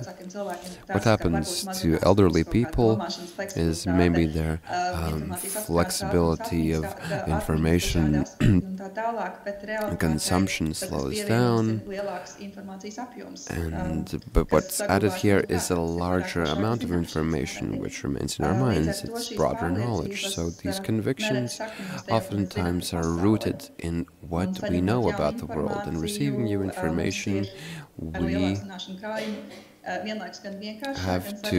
we see a situation where it's both easier and harder to evaluate the trustworthiness of this information. So I could say that we can definitely change our convictions when we are 65, 75, 85, but they are based on completely different information than what the information we have at 25, 35 or 45. And I wanted to add to what my colleague just said, that we should consider and take into account not only elderly people, we have to consider that this rapid technological development age creates anxiety not only in elderly people but in youths as well, for example, when they're trying to enter the labor market. And this technological development is so rapid that it creates the situation where we don't know what our future holds. And of course we can link this to the digital skills of elderly people, and for example in rural areas, and how well are they trained. So this is another thing that has to be taken into account. So Gundars, tell me, for example, 20 years ago, a lot of people, especially in our large neighbor, based their informational field on what they could see on the TV in those channels. And this attitude has been reinforced over decades, so it's hard for them to believe in images that come from Ukraine, and they just hear what the TV channel that you're used to is saying. So in this time where we're in such different environments, and when there's information arrives to us in different ways, do we see this change of conviction change, or is it more fragile for people that have lived in this time of linear television? Well, I must say that these new technologies allow us to access information much more quickly and on a much larger scale. And if we take a look at the diversification of information based on our values, we will see for the communication channels which meet our values or match our values. If we look at the average media consumer or information consumer, we can see that communication platforms such as Telegram, despite the fact that there's a lot of anti-Kremlin information, and the people that want to believe the Kremlin propaganda will look for such Kremlin propaganda channels. So this does not free us from this situation. I just wanted to add, if we're talking about theories, a lot of people will familiar with echo chambers. So, in connection with this cognitive dissonance theory, in a way we are trying to avoid this dissonance. We are trying to enter this echo chamber and never leave. And in the age of TV, although I think there's still a large role that television plays in our society, we could see and look for alternatives in this vast field that is the internet. And if we talk about the role of technology, there's another aspect. There are these scenarios where people initially do not have an established opinion. They do not want to seek something very specific. So, in a modern informational environment and social media, we have to talk about this algorithmic recommendation role. So a person opens their timeline, they take a look at whatever is shown to him, something about the war, something about politics, something about something else. He spends a minute or two looking at that, scrolls down, and he might think that it does not stay in his conscience, but it might actually enter his brain. He has not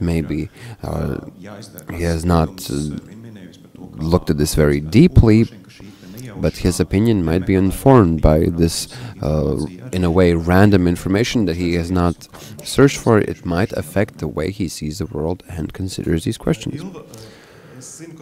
Ilva, I know that you research critical reading literacy or skills. And from research we see that reading skills are very low for young people now, and we can't even talk about critical reading. So could it mean that a large part of society is only perceiving the world through emotion, not trying to take an in-depth look in the content? Well, I would like to start by saying my interest in reading is based in my interest in books. And in this context of technologies, we can talk about reading in several ways, including ways that the existing educational curricula already consider. And I would not like to devalue the fact that we are already teaching analyzing reading materials. And here we're maybe not talking about critical reading, so if we want to switch from critical reading to smart reading. But if we take a look at the technological environment, I would like to mention the previous colleague's presentation, the word multimodal, and in a lot of ways just reading plain text, in which I have interest because of my conviction that we are reading much more now, and we actually do not perceive the facts that we have as reading. So what we should pay attention to, in my opinion, in research and in school to improve the reading skills, and actually we've gathered here today to talk about how we could improve the reaction post-reading, which is change in attitude, change in operation or action or behavior, because this is the focus on media literacy. But I think when speaking about modern technologies, we should start with the idea that a text is not only deciphering letters in an alphabetic system and deciphering words in a language's lexical system. We should pay attention to visual literacy, for example, to determine if there's a capital letter or a small cap, and how we read what we read, and, for example, how audio specificity is affected, for example, intonations, and how in short messages and posts on Twitter, X, where there's a limited amount of characters, how we operate in this very fine, sophisticated way with large letters, abbreviations, emojis, etc. So I would like to say that multimodality is key, and critical reading in a social cultural aspect is something that we have to pay attention to if we want to educate a young person that knows how to read in school.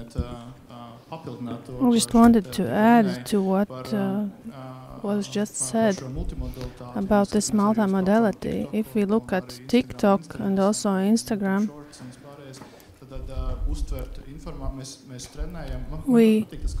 I like this concept that we think about thinking as quick thinking and slow thinking. Quick thinking is that we quickly take the information and base it on our convictions, whereas slow thinking is that we analyze the information we have. And when we interact with these entertaining apps like TikTok, we train this quick thinking and quick acceptance of convictions, and this promotes this confirmation bias in many political contexts. And when there's also a political context. And is it not that we just train, we just accumulate this, we have the skill of quick thinking, but how is it, how do you, what do you think, do we actually still have time for this slow thinking? This is the matter of phenomenon of information availability. We are afraid to lose some information. This is this fear of missing out. And then this is also a question of motivation when we decide not to become a victim of this information flow. And then we can and should stop at some point. And this is a question of motivation. Christine, maybe you have something to add? Yes, I was sitting and thinking about this slow thinking, and it is really what is shown in studies. These people who can stop and reflect on what they have read, they tend to not believe in this fake news and not take in this false information. What I would like to underline, or maybe add, I noticed this in my case. Reading lectures as I work at the university, and one lecture is 1.5 hours. 1.5 hours is the span of attention of my span of attention. And it has changed, and this is also where this big information flow comes in, and how we have trained our brain to focus and maintain information and regulate resources for a certain time. If we are used to looking at TikTok videos, which is an average of 1 minute or maybe 3-4 minutes, of course our brain adapts to this pattern, and we can have this information span of 4 minutes. This is the average time. So thus, yes, I agree that this slow thinking, this ability to reflect, is one of the most important aspects that we have to work with when thinking about working with people. Because this is where this information comes in, and we also have to think about our daily habits. Yeah, maybe take a train to have some time to think. I would like to add that this is important to look at this aspect in the context of media literacy, because media literacy is a popular concept that we mention in a lot of aspects, but this is something to consider when we think about how media works and how we consume media. And this idea or this feeling about the attention span and not being able to have it. 10 years ago we read a book and now we can't do it anymore. Or there is a feeling that it's not possible to do it. So this is something that at least in our perception is happening, so we are doing it. It is good to realize it, but the next thing is actually what we would do, because our phones will not disappear and social media will not disappear. These environments are made with the aim of attracting our attention so that we regularly watch these videos again and again, and as users what we do, we do it. We admit that we probably can put the phone down and find some other ways of reading or receiving information. So I'm asking, what are you reading about? And everyone was like, how is it that we can't read one book from one cover to another? I was reading a book, Spare. I will not talk about my taste, but I read it from from beginning to end. So I was the only one who read it, and I was the only one who was able to say something about reading. This is also a question about age groups, because I have noticed that I don't read as much in the evenings, because I'm just not able to do it because of eyes or because of my brain activity. But of course you can read in the digital environment. And this is closely related to what we are talking about, where we read and how we read. And we need different strategies and different knowledge or different approaches to that when we do that. I just wanted to start this question about what we put in the package of media literacy. We have come to a point where we have to have not only questions about how to work with text or images or how to stop them in various contexts, but also the question about ethics, and also the question about how well we understand ourselves in this from this psychological point of view, processes and activities that happen when we are doing it. I also think when studying at school, it's also good to know the program, for example, not simplifying it, but just making it easier for us by taking small breaks, by using little technologies, or restarting ourselves in the level of cognitive skills. And there are also some advice, for example, like using meditation moments and so on. We can see it in the background as something that is not important, but I think that it should be added to this package as valuable skills and practices. And another thing I wanted to say in this context, if we talk about the amount of information and about how quickly things are happening, students don't watch videos anymore in lectures. And I think it is one of the skills that should be put into this media literacy package. So this is the skill of not following the first emotions that awake. So So emotions usually wipe out what we have, what we do when looking at text. We are talking a lot about AI using GPT, perplexity, and every one of my questions is being answered in a normal language. What could it do to our thinking? Maybe there are any studies or something maybe is known about this. How does it change us?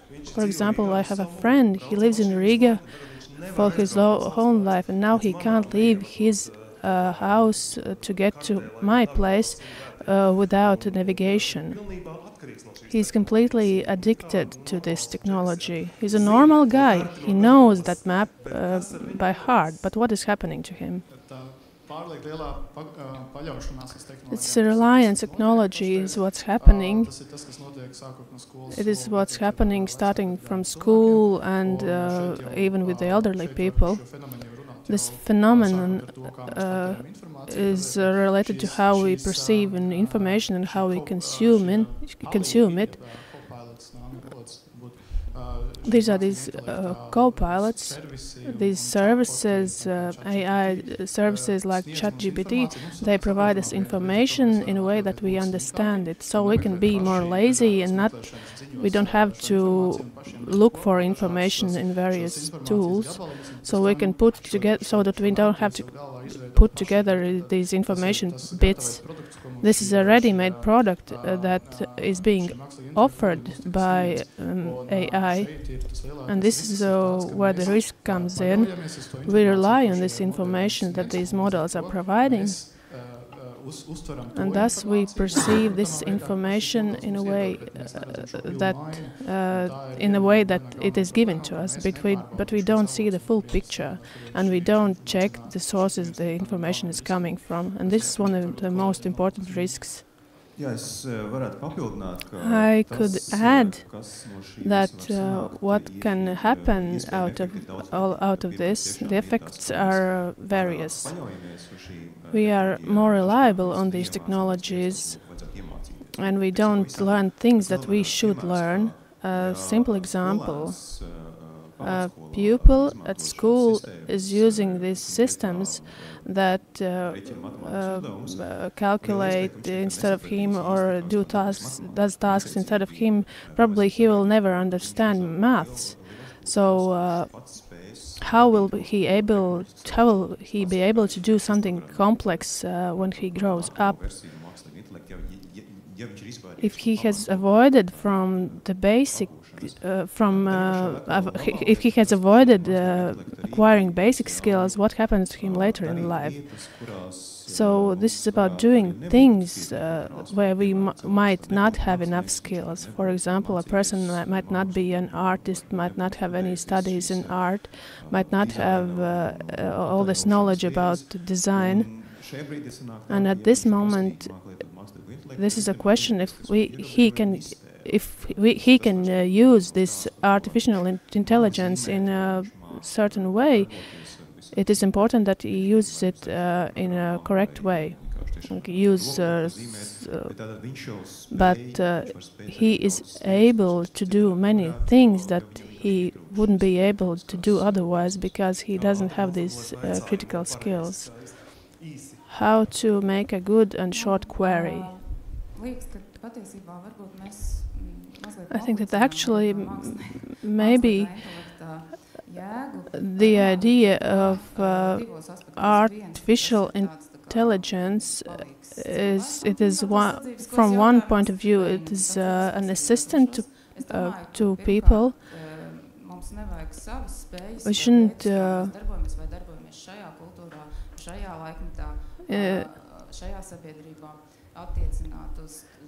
We shouldn't think about how artificial intelligence might think. It could work in other ways that we can't even, that we are not even able to grasp yet. But the way we should think about AI, it is not only more capable, but it can process a lot of more complex activities. It's like a machine. And the other point, I would like to talk about in discussion. We talk about opportunities. We talk about people and AI as two different things, but it should be. But they could interact with each other. Actually, it's about this digital ability and able to play in a. Maybe it's maybe it's more at a theoretical level, but it's a person with artificial intelligence working together. So our time is limited, but maybe let's do a last round, starting with Kristīne. Otherwise, Agnes is actually looking at me with an evil eye. That's something we haven't discussed yet. So about research in this information field. So maybe we could talk about what has been studied and what should be studied. What do you think should be studied by you as academics to understand how we operate in this age with all of these tools? Thank you for giving me the floor. Well, preparing for today's conversation, I was looking a lot of research, and my field is aging especially. So, and a lot of what we talked about today is in addition to my knowledge. But today we can see that media literacy is in large part only studied in the context of youths. And AI, in a way, is just considered how can we apply it, how can we use it. But at the same time, there's a large gap in informational vacuum on how this interaction between different cognitive factors, psychological factors, brain operation, and specifically the context of elderly people. And unfortunately, the reality is as it is. And soon, people aged 65 and more will make up the majority of us. So currently, it is very important to study, first of all, media literacy in the context of aging. Secondly, not only psychological factors, but brain health as well. But research shows that different brain patterns are used differently because of different factors. For example, we can look at cognitive reserves. And secondly, I would like to return to the previous conversation on driving a car. In 2002, there was a wonderful article published on hippocampus and taxi drivers, and the author came to the conclusion that the hippocampus of the taxi drivers in London is larger than the hippocampus of the common folk of London. So we can't even grasp what effects will these new technologies have on healthy brain aging. So I would like to see this as a starting point or jumping off point to continue to study the way artificial intelligence interacts with media literacy and how AI interacts with brain health. Anyone else? What should be studied? I'd say that we have studied close to nothing,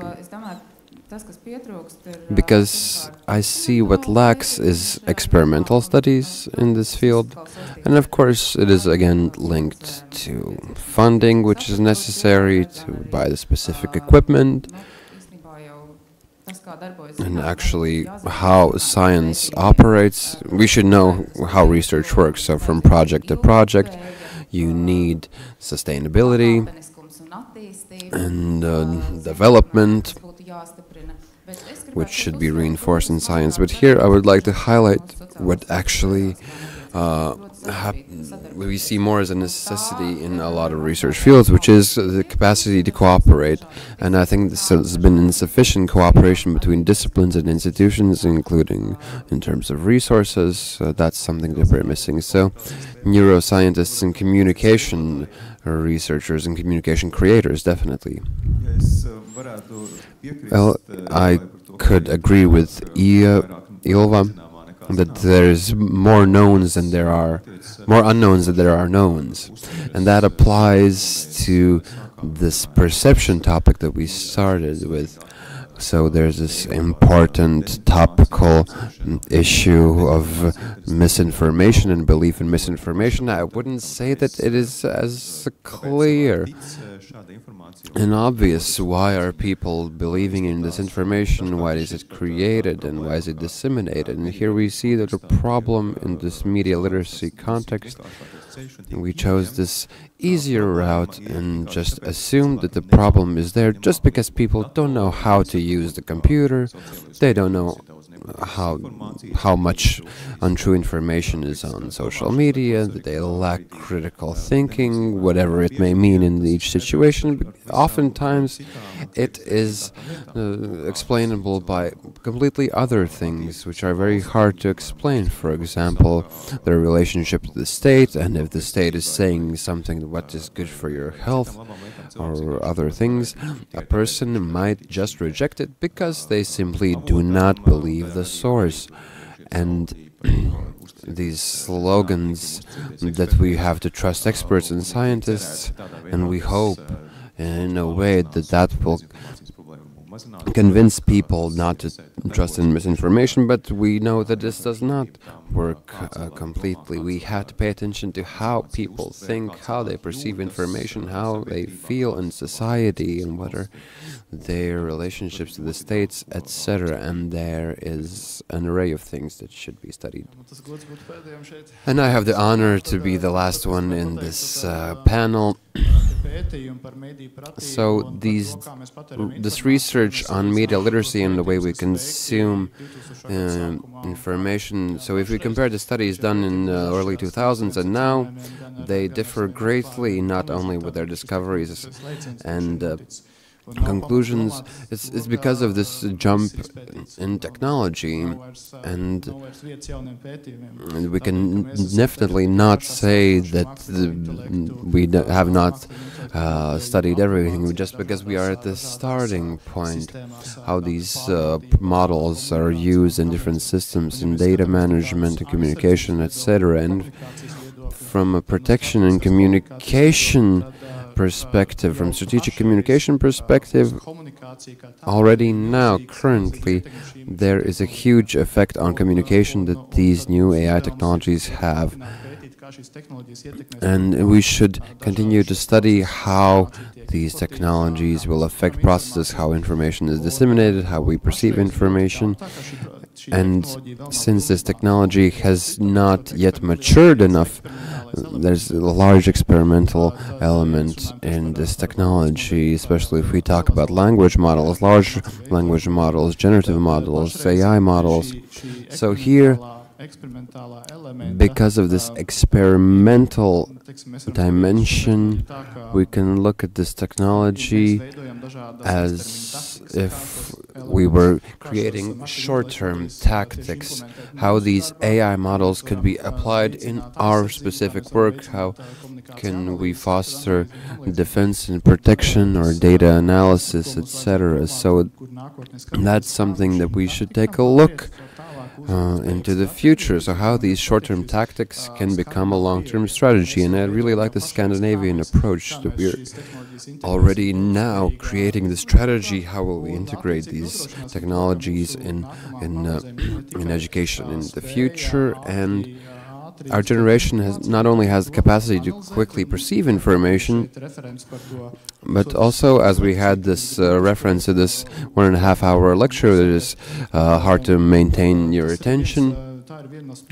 So this is one of the skills that should be maintained in this technological age, how in this constant flow of information we can perceive the main information and save it in our brain. So that will be the deciding factor here. Thank you. So I will wish everyone, especially the ones working in the education field, to integrate this AI not only in one field, which was the internet in earlier times for journalism. So this should be a skill that goes through all aspects of our work.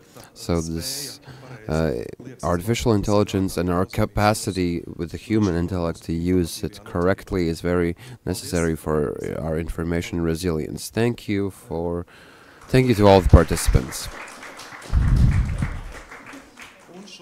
And now we have a 10-minute break, so we will return on 15:36. Thank you.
Mēs pamazām turpināsim.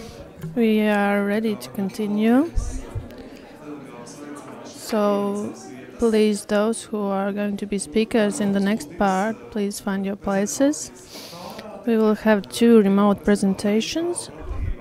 First presentation is Digital Literacy at Scale Lessons Learned,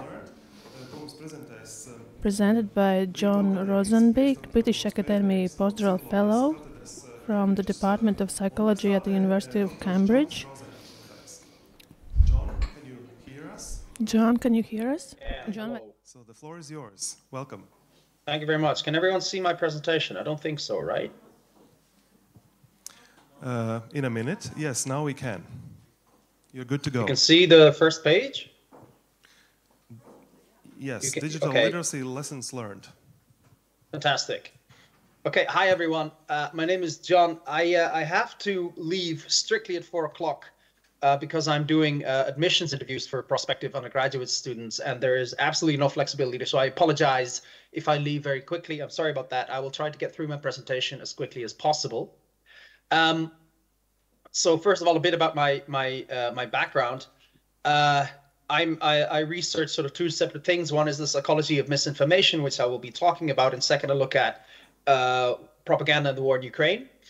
And there's 2 books that are coming out next year, in case you're interested. The first one is out in May, and the second should be out in August. They're both ready, but they are sort of waiting to be published sort of fairly soon. And that's these 2 books. So a lot of what I'll be saying will be based on information from these books. So first of all, we can talk about fake news, right? But it's really difficult to arrive at a definition. So this is an article that was published in 2012. This is an article by The Onion, and I'm not sure if you're familiar with The Onion. It's a satirical kind of fake news website, right? Run by from the United States. And the beautiful part about this story is that a Chinese news website, the People's Daily, thought that this was real, and they copied this article and posted it on their own website with a whole like slideshow of pictures of Kim Jong-un sitting on a horse and that kind of thing. And so my point here is that it's really difficult to know exactly what kind of content to tackle, right? Because this is fake news completely. Never happened, but it's also completely harmless because it's satire. So can we really call this fake news? Hard to say. And more importantly, the kind of content that is actually really harmful is often not completely fake, but sort of cleverly taps into certain biases and emotions and these kinds of things without explicitly lying, right? So that makes our effort to counter mis and disinformation much more complicated. Okay. What can we do to tackle misinformation? So this is sort of an overview of the different interventions that we have available, ranging from debunking and fact-checking to content labeling to boosting or teaching people how to spot misinformation, and nudging, which tackles behavior. And so those comprise the what you might call individual level interventions, the ones that target individual news consumers. And those interventions are okay. They have, you know, the best ones work relatively well, but they have a pretty small effect size. And then we have this system level interventions. So please, those who are going to be speakers in the next part, please find your places. We will have 2 remote presentations. I'm sorry, I'm hearing a voice. Digital literacy at scale, lessons learned. Can everyone hear me still? Is that still by John Rosenbeek? Okay, I'll just keep talking and assume everything is okay. Either way, you have algorithms that you can change, right? Facebook recommender algorithms. You can change, you can tackle the business models. You can pass legislation, like the Digital Services Act that the EU has just passed. But also you can look at geopolitics. For instance, you might discourage bad actors in a way from spreading more disinformation, right? But those are things that we as individuals or even as organizations find it very, very, very, very difficult to tackle. Okay. What can we do in terms of debunking? It's very interesting how that works. So debunking, generally speaking, is effective, kind of.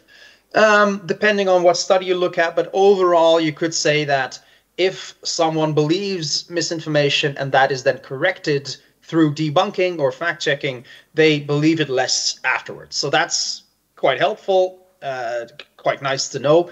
But it's also true that there's a lot we don't know about this. And so this is, for instance, a very interesting study that was published in 2017 by Fabiana Azzollo and her colleagues from the University of Venice,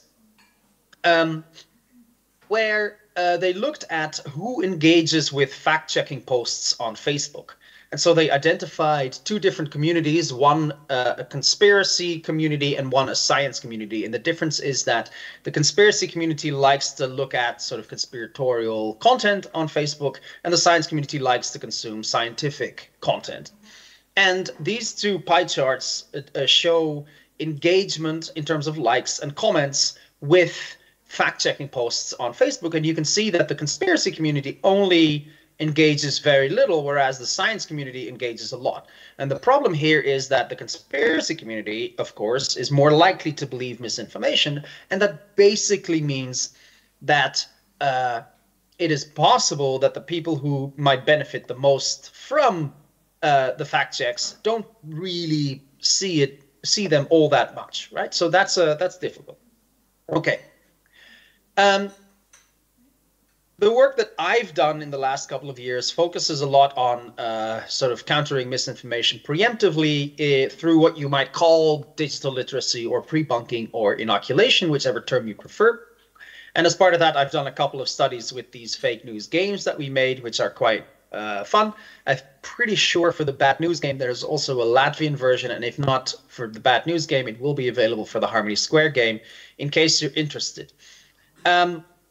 But I don't want to dwell on that for too long, basically in the interest of time.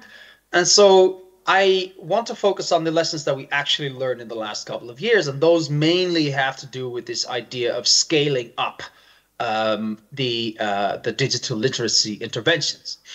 And the thought behind that is that many of these interventions, including the games that I just mentioned, have a scalability problem, which is to say it's really hard to reach a large number of people with your interventions. And another problem is that the more scalable the intervention, the smaller the effect size, and more on that later. And then a final problem is that it's very hard to know how well these kinds of interventions work in the wild as opposed to just in the lab. So in the interest of tackling these research questions, we published this study in Science Advances in late 2022, where we tested how well it works if you create short videos such as these that you then roll out to on social media, right? And so I'll skip over this in the interest of time, but basically we did a bunch of lab studies first, sort of randomized control trials done with online samples, where we tested if people's ability to recognize common misinformation techniques or manipulation techniques improved after watching the video, and they did. Seems uncontroversial, but nonetheless it is an important finding to establish first. So that's good news, but the more important element here is that we also went to the field. And by that, I mean we went to YouTube and we collaborated with YouTube to administer these videos as advertisements on the YouTube platform. Question that we administered within YouTube was, this sentence contains one of these four options. And the right answer here is a false dichotomy, right? Okay. And we did that for 6 different survey questions initially. And here you can see the results. So basically the x-axis here shows the increase in technique recognition. That's a bit hard to read. Basically, if that doesn't overlap with 0, it's good news. That means that the treatment group performs better than the control group. And here you can see the results. So overall, we have about a 5% improvement compared to the control group, which, you know, you could argue is not a lot, but at least it's a statistically significant finding in the sense that we're pretty sure that this effect is real and not some kind of statistical artifact. Although, again, you could say that 5%, you know, what does it really mean if that's what we find? Okay. Now, there's a couple of problems with this approach. And one is that it cost $40,000. This study here cost $40,000 to run. That's an absurd amount of money. And that means that the study cannot be replicated independently by anyone else who isn't being given the same amount of money to do a study like this, right? So that it makes for a really, really, really bad science. And on top of that, it fosters a privilege that on the part of the researchers, but also on the part of the funders, in our case, that was Google, which leads to unwanted interdependence, right? Okay. Those are sort of I suppose, the philosophical concerns with this kind of study, but there are practical concerns as well that are actually extremely relevant. And so in that light, there was a study that we did this year, actually, still under review, but I'm happy to present to you the results. And the study leads, or several studies, I should say, sorry, study leads are Raccoon Martens, now at the University of Oxford, and Georgia Capewell, who was an undergraduate student last year at the University of Cambridge in psychology. And they wanted to look at the longevity of the effect, which is to say, how long do these effects remain significant over time, right? Okay. And so in this study that Raccoon Martens recently led, we wanted to see what the longevity of this effect was of the effectiveness of three types of these kinds of interventions: reading something, just a piece of text, watching a video, and playing a game, in our case, the bad news game. And what we did, which is a little bit technical, is we wanted to look at testing effects. And what that basically means is, in some of our participants were shown the piece of text or watched the video or they played the game, and then immediately after they did some kind of task to basically test their ability to recognize misinformation, right? And so some of them, so here, for example, you can see group one, the video, this is the video, and then immediately after you have the measurement. And then group two, we had the video and then nothing, and then 12 days later, we had the measurement. See what I mean? And basically, we wanted to see if these two groups differ from one another, in the sense that we wanted to know if this testing moment helps people remember what they watched in the video. Okay. And what we found was that basically if people rehearse the lessons from the video immediately after watching, then the effect was significant for about 30 days. And if you didn't do that, it disappeared after 10 days, right? So that basically means that watching the video in and of itself did not give as strong an effect as watching the video and then also conducting some kind of exercise straight after. I'll skip over this because it's, again, I don't really have the time to discuss this in detail, but our undergraduate student, Georgia, reduced this testing moment, right, to this time span to about 48 hours. And you can see here the study design that she implemented. We had 4 different groups, right, two inoculation groups and 2 control groups. And in the inoculation group, they watched the video, and then one group did the testing moment immediately after, and then again 48 hours later. And then group 2, that's the most important group, they only did that testing moment 48 hours later, not immediately after. And then we had 2 control groups that watched an unrelated video and then did the same thing. Okay. The research question here is, how quickly does this effect disappear if people don't rehearse the information that they learn in the video? And these are the results. So as you will recall, group 1, right? 2 testing moments. This shows the performance on the test at time 2, which is 48 hours after watching. And you can see that the group 1 is very different from groups 2, 3, and 4, right? So basically that means that group 1 is much better at correctly identifying misinformation 48 hours after watching the video than group 2, which is to say, both groups watched the same video, and the only difference is that immediately after watching, group 1 did a little test, and that on its own was enough to still see that effect 48 hours later, whereas for the group 2 that did nothing and then only did the test 48 hours later, they performed exactly the same as both control groups, right? Okay. Now, that's not really a surprise for memory researchers, if there is any of you in the room, because this study by Bird and colleagues from 2015 found that people who actively rehearsed the content of a video were much better at recall after 1 week and after 2.5 weeks than people who had not done any rehearsal. And so you can see that here, basically. This shows recall on the y-axis, and then here, this condition is the condition that did no rehearsal, and these are the ones that did do some kind of rehearsal. So you see that there's a massive difference between these two. Okay. In my view, this shows fairly convincingly, I would say, that the rehearsal should be seen as a critical component of the intervention. In other words, you can expect the effect to disappear very quickly without some kind of exercise that encodes the lessons from the intervention into memory. Now, this effect isn't immediate, right? It's not like 2 minutes later the effect is gone. That's not true. It's just it goes away very quickly. Rather serious problem, because this holds up, in my mind, for most, if not all, learning-based misinformation interventions, including media literacy tips, videos, media literacy programs, and so on. Right? And more problematically, this also means that the videos themselves, let's say, are not really enough. We need to somehow entice people to also rehearse what they learned in the video, or maybe watch the video a ton of times. Maybe that helps too. Hard to say. Either way, this is good to bear in mind that we can't expect people to remember the critical information without any kind of rehearsal. I hope that makes sense. Okay.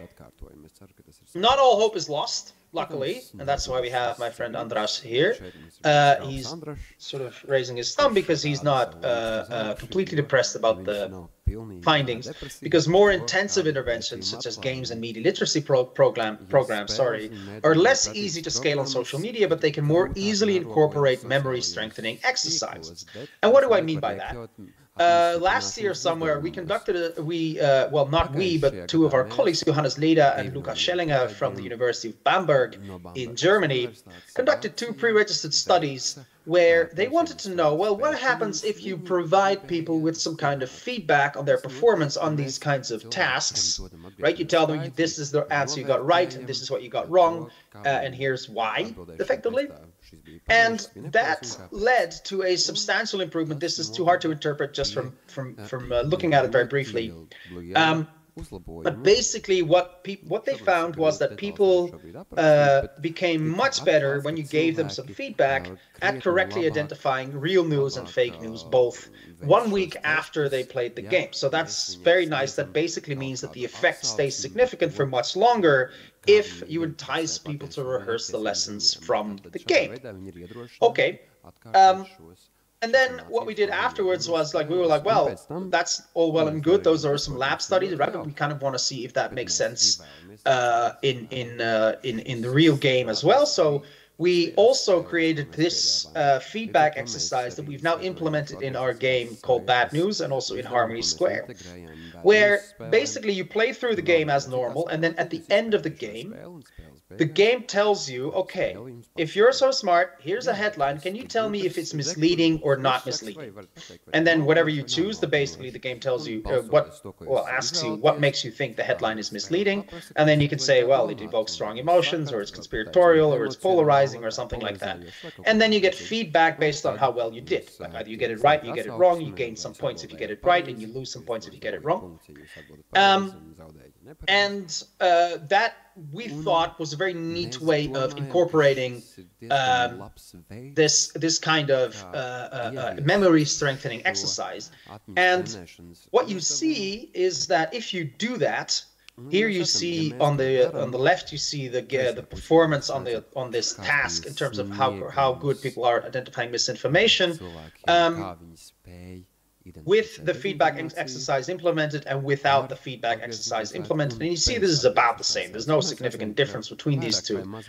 Then you look at how good people are at identifying real news, right? Not non-misinformation. And there the feedback condition does way better than the no feedback condition. And then finally, that also leads to a much better what you call discernment, which is an ability to distinguish between true and false information is boosted substantially by the inclusion of this kind of feedback exercise. Okay. It appears that these kinds of feedback exercises are critical for the effectiveness and longevity of boosting interventions, as they help encode the lessons from the interventions into memory. And this has pretty substantial implications for the design of these kinds of interventions. So basically what I would recommend is for people who are seeking to develop digital literacy interventions, that they find a way to, for participants to practice and rehearse the lessons that you want them to learn in some kind of task, preferably an entertaining one where they can gain or lose points or something like that. And if that is successfully done, then we know that the effect becomes much stronger and also stays much more significant over time for much longer periods. Okay. I'm almost at time, so I just wanted to thank my collaborators. These are some of them, and so thank you very much for your time and attention. Thank you, John. So, as I understand, John needs to go to another commitment, so we will continue. Latviešu valodā. Tad turpināsim. Tad nākamā prezentācija. So the next presentation is from another guest from abroad and on remote. So the role of community media in the social mediation, community radio as a model. So we will hear Professor of Sociology at Tavai University and Director of Cognition Radio Web, Vidzeme. Professor, vai jūs mani dzirdat? It seems that your microphone is muted. Would you mind trying to switch it on? Can you tell me if it's misleading? Hello? Or not misleading? Now we can hear you. Yes, hello, welcome to Valmiera. The floor is yours. Thank you very much. And thank you to inviting me for your conference. Or it's polarizing or something like that. And then you get feedback based on how well you did. Either you get it right. I don't know if you see my presentation or not. And that we thought We don't at the moment. incorporating this kind of memory strengthening exercise. Are you sharing it?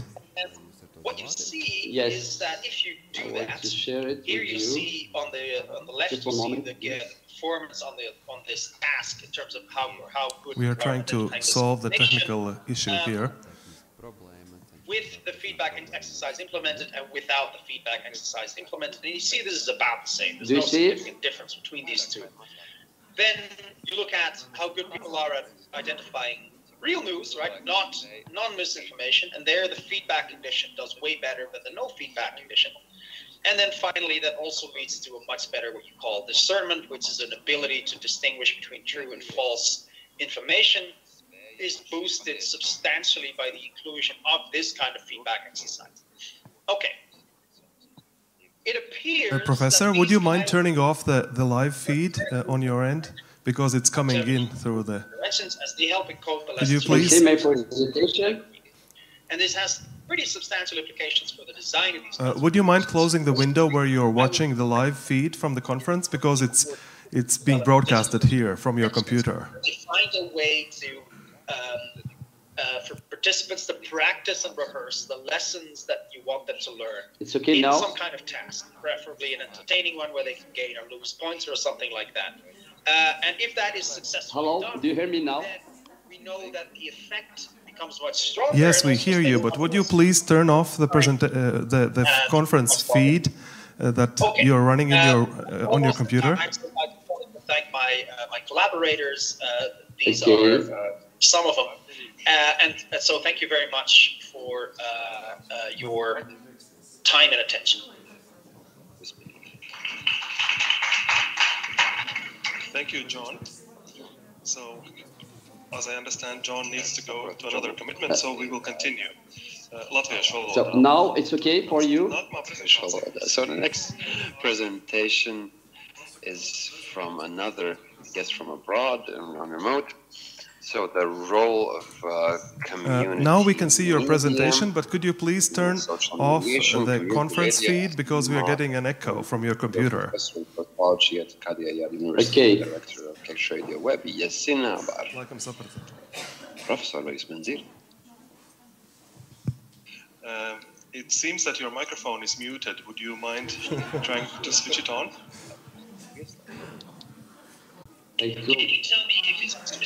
Hello?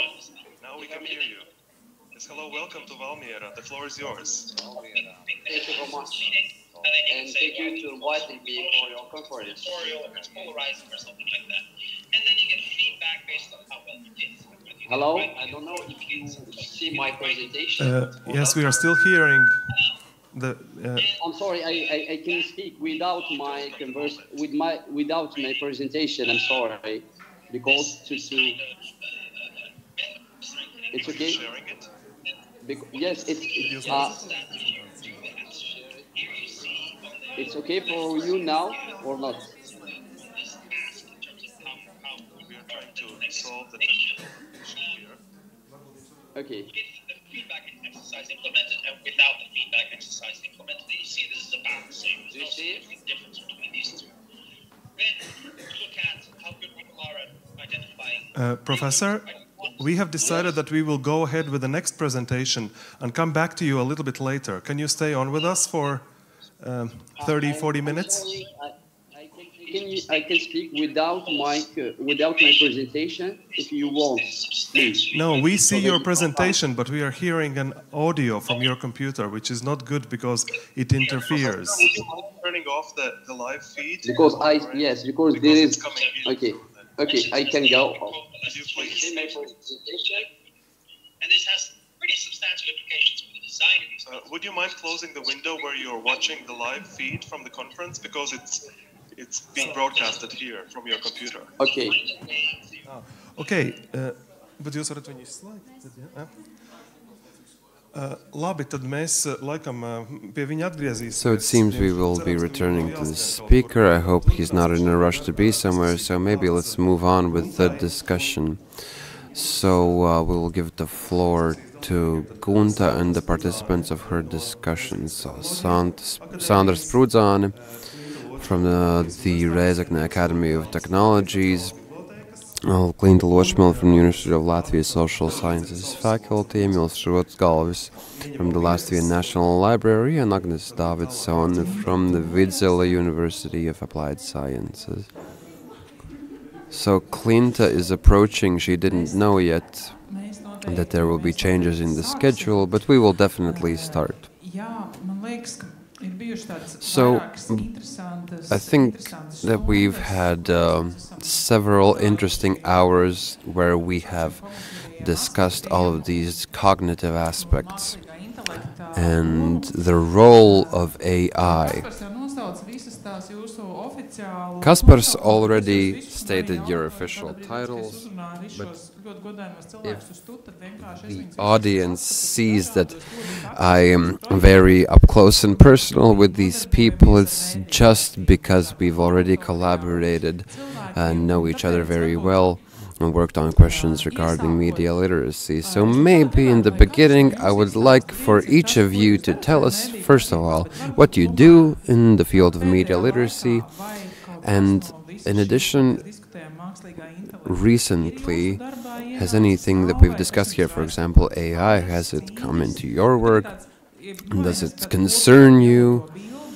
Is it a challenge? So maybe we could paint this general picture and we could find out what could be done. So, Agnes, yes, could you start? Yes, Gunta, I agree with you that I feel like with a group of close friends, because we've done a lot together and the Latvian community has worked together a lot. We're a small, close-knit community and we've become familiar with each other quite often. When we started working on media literacy in 2016, we started this media literacy initiative and we made this master's program and developed quite important research and created a branch of lifelong education, and I've worked with that personally quite a lot, and I've been in several trainings organized by international organizations in the Baltics. I have several certificates, and I could say that my life has taken me to work with a lot of libraries, and that's many thanks to Emil's. And then this competency for librarians to actually be the ones that make people more capable within media literacy. So essentially I work with the people who will be training other people in media literacy later on. And in addition, there are schools and pupils, because considering the situation, how we develop media literacy in Latvia, how we integrate it, or better yet, not integrate it in the educational curriculum, teachers are very glad that there are people who have these trainings that they can give to pupils. There's a new face in front of the classroom, so that's something I work in. And on AI, of course, it is a question recently that has been asked a lot about. And we see a new technology, and of course it will erase everything in its path that stood before. And I see that we're going through this process, and actually there's a lot of shortcomings in understanding what the story in general is. So I would like to say that we don't really have to talk about, yes, there's this AI and these all new opportunities, because we've had AI for decades. I don't remember when the first AI tools were created, these other generative tools. It seems that it's a new world that has been discovered, but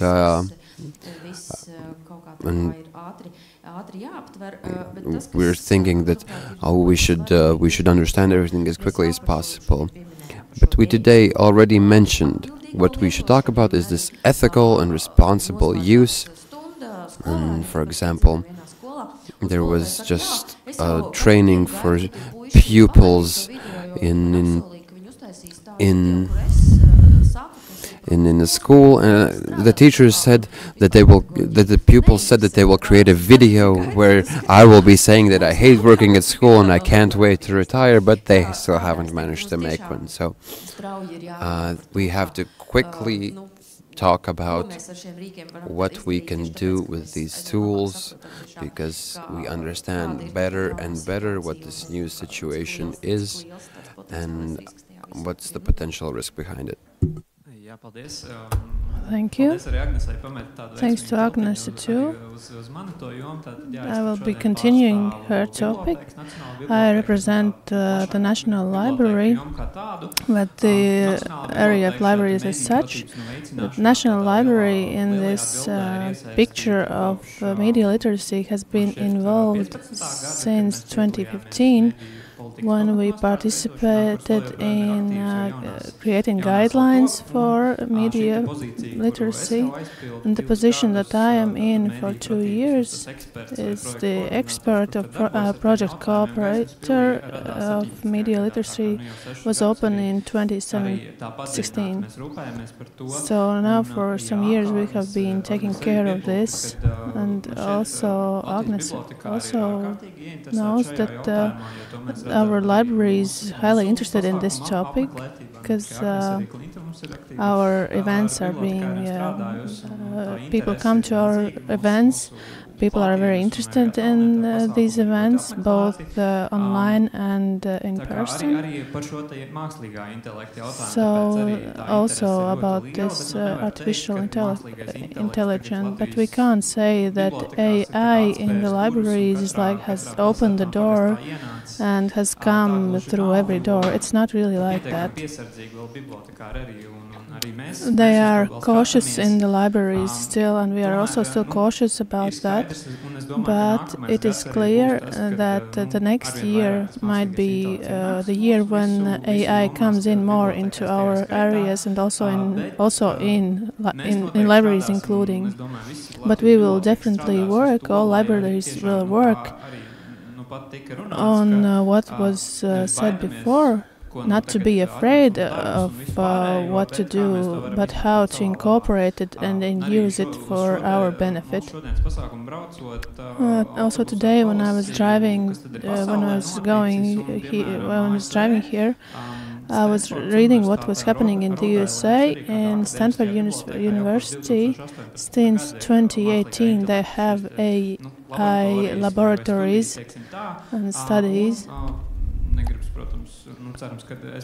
Hopefully I know it correctly, but no one has lost a job there. It helps with catalogs, with collections, and also with the media literacy. So for librarians it will be very, very, very My name is Sanda Sprudzāne. I represent Rēzekne Technology Academy. At our academy, we started media literacy studies in a different level. And one of the audiences we concentrate on is teachers. Since we saw this gap in the education of teachers, as they participated in seminars and discussions, we saw that this is the area that still lacks some input. So we have to talk about media literacy. So this is how I started cooperating and was interested in creating materials for schools and teachers. Agnes already talked about the areas we are working in. I would like to step back into the future and tell you my personal story.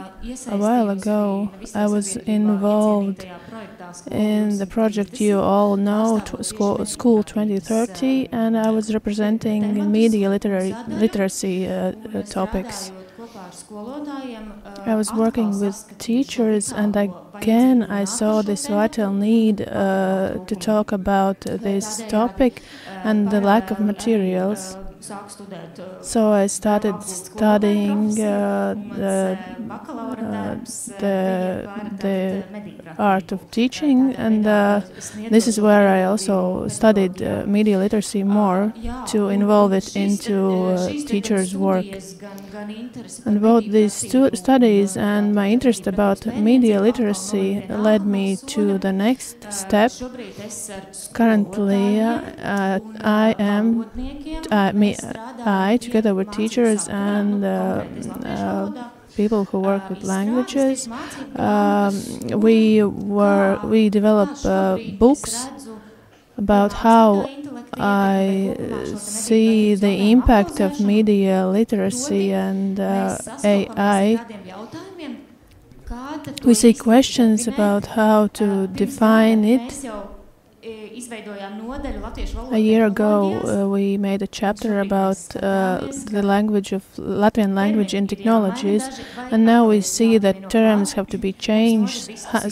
Some have to be added, and we are having discussions about whether teachers have heard it, whether they understand it, whether it's new, and we face new problems.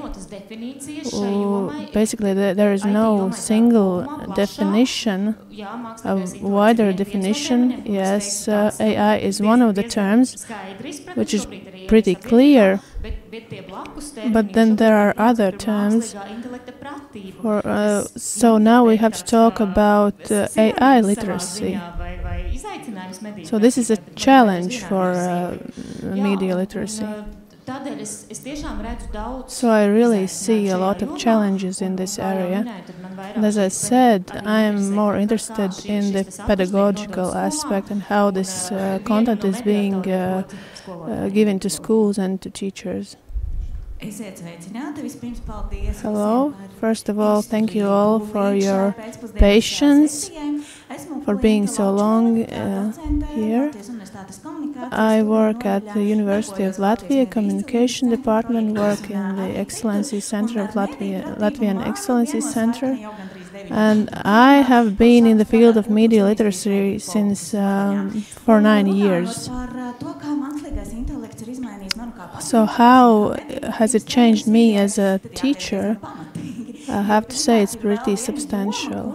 It is another area where I have to follow everything that is new and stay up to date and learn myself. And for students, students find this topic very interesting. You already know there are deepfake accounts with various celebrities, and students analyze them, view, watch comments, make various studies whether people can understand if a video is fake or real. So this is also an interesting topic for students. And also, when I worked with the Ministry of Culture with the Latvian schools, there was also one of the topics. It was AI synthesized content, and when we start talking about, everyone wakes up and everyone is very interested about it. But in the end, I would like to remind you what was said before. AI is not only ChatGPT or similar apps. Basically, internet algorithms and various technologies have already been used before. And I will tell you a short story that changed my point of view. And I found it out at the University of Washington in 2021. You can also find this article in the media about how Amazon, this huge sales giant, they decided that it is good, that they should find a way to select employees. And they created a system in which they select the ones that would work for them. But this is the way that in which the AI is being trained. So they used their existing CVs. So what the system did, the system took out women, so they understand that they have to remove the gender. But what did the AI did? Then they took out the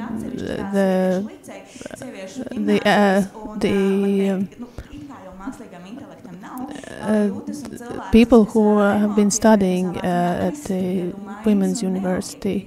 So basically, what I want to say that is that AI has a lot of preconceptions which should be changed. So it creates or selects information based on preconceptions.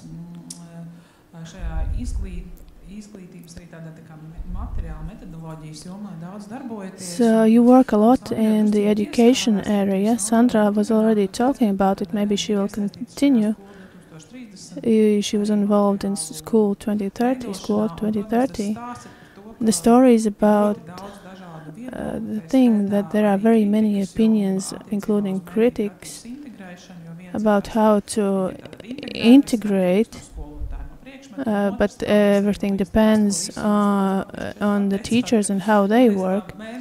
But actually, media literacy is both good and bad, and this is something that we have to face every day. This is disinformation, algorithms, and again, something new comes in every day. But how to find a system and how to make it formal, because general education is formal.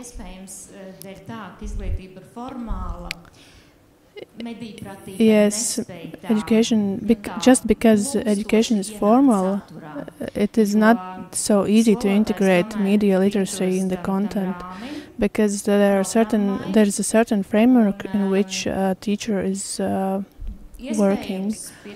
So probably there is a lack of knowledge of how to incorporate this topic or these topics in the content. Of course, there are teachers who work with that. We can't say that everything is bad.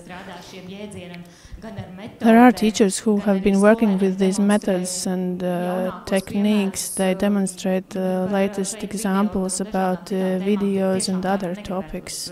I wouldn't say that everything is very bad. But there are some teachers who are passive. They don't really work with this new approach. I wouldn't like to call it new. But I would say that the problem is in the educational system, because then we would have to change the entire system. We started the project 4 years ago and new standards were developed.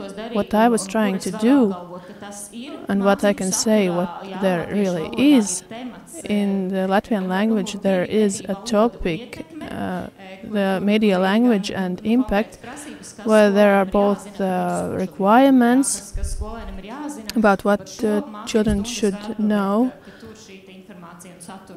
and there is this information and content. Teachers are still not using this terminology quite as often as they should. There is, as I said, a lack of knowledge. They are not able to express themselves as much as they would like to. But I can see that if a teacher still says media literacy in the wrong way, pronounces it wrongly, I see that there is a problem. I will add a short note about teachers. There is something that I have always been standing up for. It is about the systems of how to teach and train teachers. It depends on sponsors, on programs, activity. Sometimes projects simply end or other hindrances happen. But this is clear that we can't change the standard every year. They have to find a common idea of what to write in the educational standards, but we have to understand what we should give to teachers. There is interest in various towns, but we can't offer as much, because not all teachers can come to these courses, and also these courses are limited in time. So we should look at a more systematic way of training teachers. And then maybe there are several topics that could be combined in ways where teachers could learn new knowledge. Clint already perfectly said what I wanted to say, and I've learned a lot from the previous presentations. In the morning I was interviewed by the radio of Latvia in the morning program, and we're talking about the lack of media literacy, and we don't have it, but in my opinion we don't speak enough of it. In our modern world we have to constantly keep on learning, because media literacy isn't like riding a bike. You learn it as a child, and then 20 years later you could try again and it's going to be the same. So there's no muscle memory in media literacy. There are completely different mechanisms here. And neuroscientists and psychologists in these previous presentations and in panel discussions already said that the brain is very lazy. So it shows that we can relearn certain things that are deep inside us, and Martin Spreedels already said this. The self-reflection is very important. How many of us are ready to start examining yourself and to the core and to understand what can we do, not only just seeing what the facts are. And when meeting these groups, it's almost like a small shot I give them an hour, it's very interesting, we discuss everything and we have a good laugh, but that ends eventually, and what happens after that? And as we saw in the presentation, John already showed that we have this effect for a while, but if there is this new intervention, things go about their old ways. And that's the problem. That's something that Clinta already stressed about, the funding, about the availability, about the not understanding and the lack of systemic changes. And yes, I can agree that we don't have a state media literacy strategy, and I think Finland is the perfect example with a good strategy, but I wanted to talk to Emils. So Emils, through librarians you have access to a broader part of society. So what do you see are the methods, the things that help librarians work with very different audiences? So you might have seniors, minorities, people from lower social classes. So what helps you when working with these different audiences? Well, it's a good question, because well, why we work with librarians? Well, it is because teachers work with their classrooms, and these are the people that he can reach out to. But the librarian works with his or her readers. So, as you said, all ages, all genders, all social backgrounds. So that's why we educate them with the idea in mind that they will pass this information and knowledge on to their readers.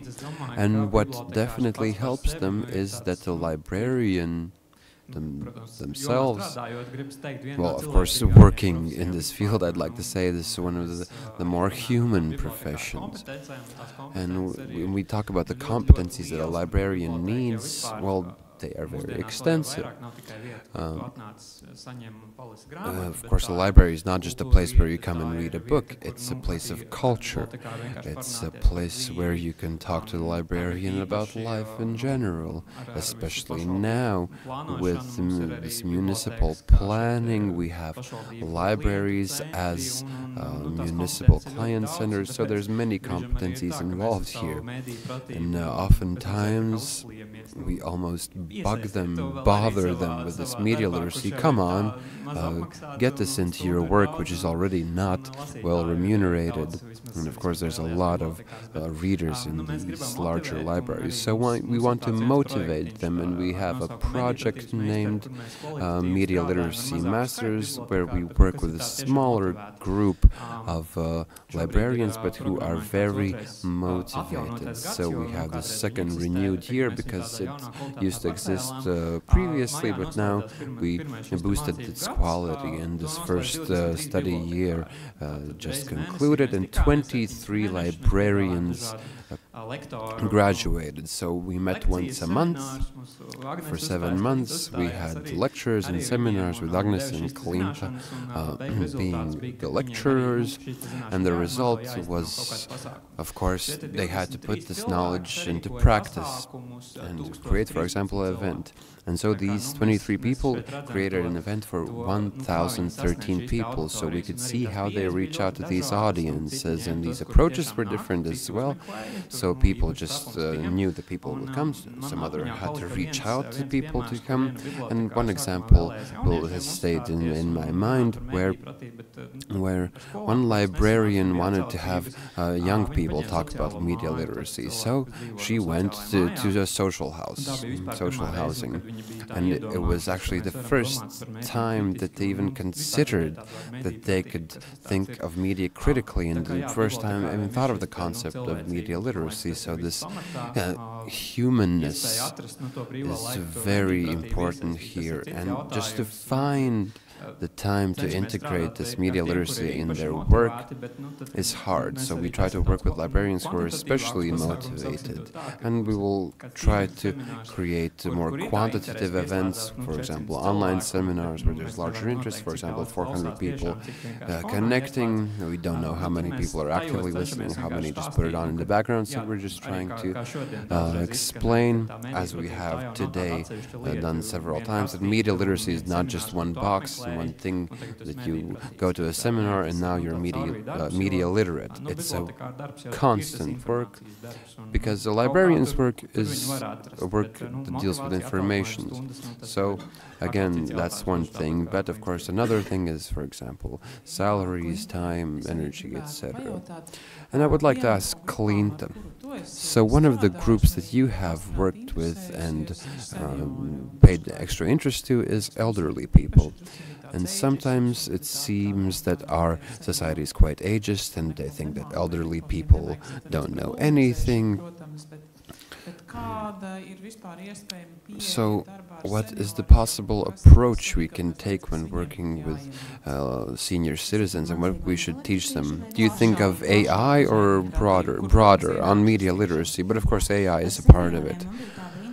Well, with senior citizens, I had this wonderful opportunity to have an in-person seminar in Limbaži, Valmiera, and in Riga in the Senior Society in 2021, so which was one of the spike moments of the pandemic. But still, we had the opportunity to meet them in person. So, and even in that moment, I already understood and brought with me, thinking about other projects on elderly people, that it is such a diverse audience. For young people, we could think 95% of them are on smartphones. Well, for senior citizens, might have just this local newspaper or ones that just watch the TV news. And there are some who even call FaceTime people, for example, 20 times a day, or post on Facebook. So they're so diverse, and it's really hard during one seminar to give them knowledge that will be useful for everyone. So there are some people who have these old button phones, and you're talking about social media algorithms and deep fakes, and they have never even seen such things, and so it doesn't interest them that much. But then again, there is a range of people with more advanced knowledge, and it's boring for them to talk about sensational headlines and evaluating them. So this elderly population audience has to have a more selective grouping. And there was a new research on Ukrainian senior citizens' media literacy, which was recently presented.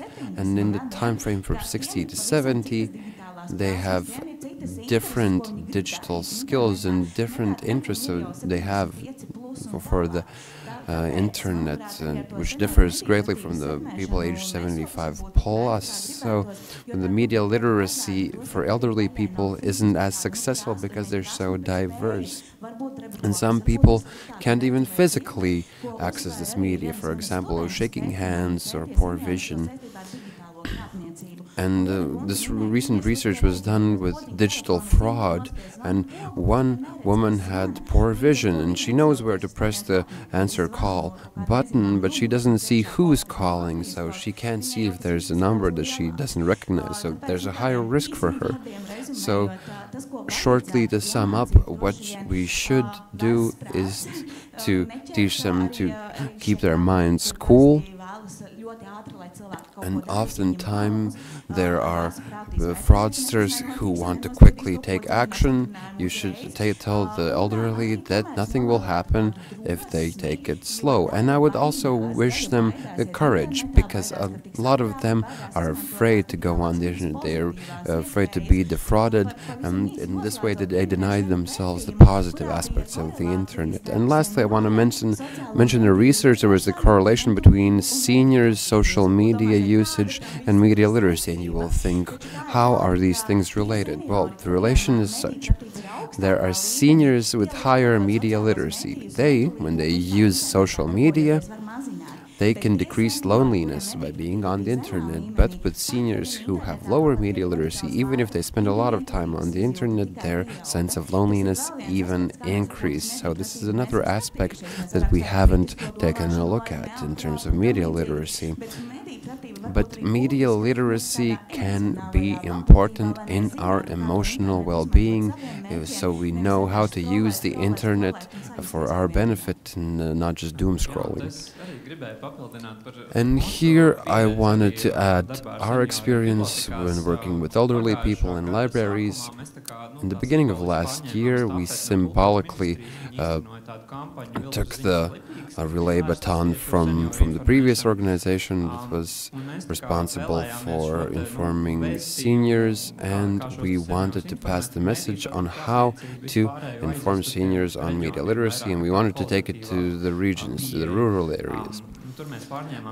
So we took over what the Ministry of Culture had started with this elderly people societies, and there was this seniors union representative who came to speak to the library to talk about her experience with fraud and fake news. And that was our common approach, how to increase these dimensions or to broaden these dimensions that they already knew about in terms of media literacy. These seniors talked about what they can see on the internet, about calls, about letters, etc. And so there's this other dimension, which was this media side. We invited regional journalists. So I think seniors, well, of course, I do not have any data to back this up, but I think seniors are still the ones that consume a lot of regional media, newspapers, radio. So they talked about how news are created, how they work. This was approach how we try to inform these senior citizens. But the other side of the coin is that these were events that took place in person, and those who arrived were already interested and they could arrive. But how do you reach out to people who are harder to reach out? Again, this is another problem. I just wanted to add one more thing about elderly people. So there was a practical example that I faced. So how can AI help an elderly person to use technologies, not only in work, but in general? And one thing was virtual assistants, which are becoming more and more popular, and Clint already mentioned that this factor of loneliness, which is omnipresent for seniors. So this virtual assistant, you can teach this senior citizen how to use a virtual assistant. I've heard in libraries have had requests for librarians to help them pay bills and such. And in this practical research, it was mentioned that a virtual assistant can be used as a tool for training elderly people, and in a way it can serve as a social tool as well. Well, I feel that UNESCO hasn't been mentioned for quite a while, so that's why I wanted to add one more thing. What we're discussing now has already this media literacy cities concept. So we see that not only academic staff as us are involved, but this overall community around the person supports this media literacy increase. So these societies, unions, and different organizations, and of course in other age groups, and these youth groups and clubs and extracurricular activities, these media literacy questions can be woven into them. And something that I've seen quite a lot is that in Latvia people definitely need to be more courageous and talk about their experiences, because sometimes we have these abstract experiences. Well, imagine this situation, such and such and such. But if there's a real person who says, I was defrauded, I took the bait. So these are very powerful tools how we can help.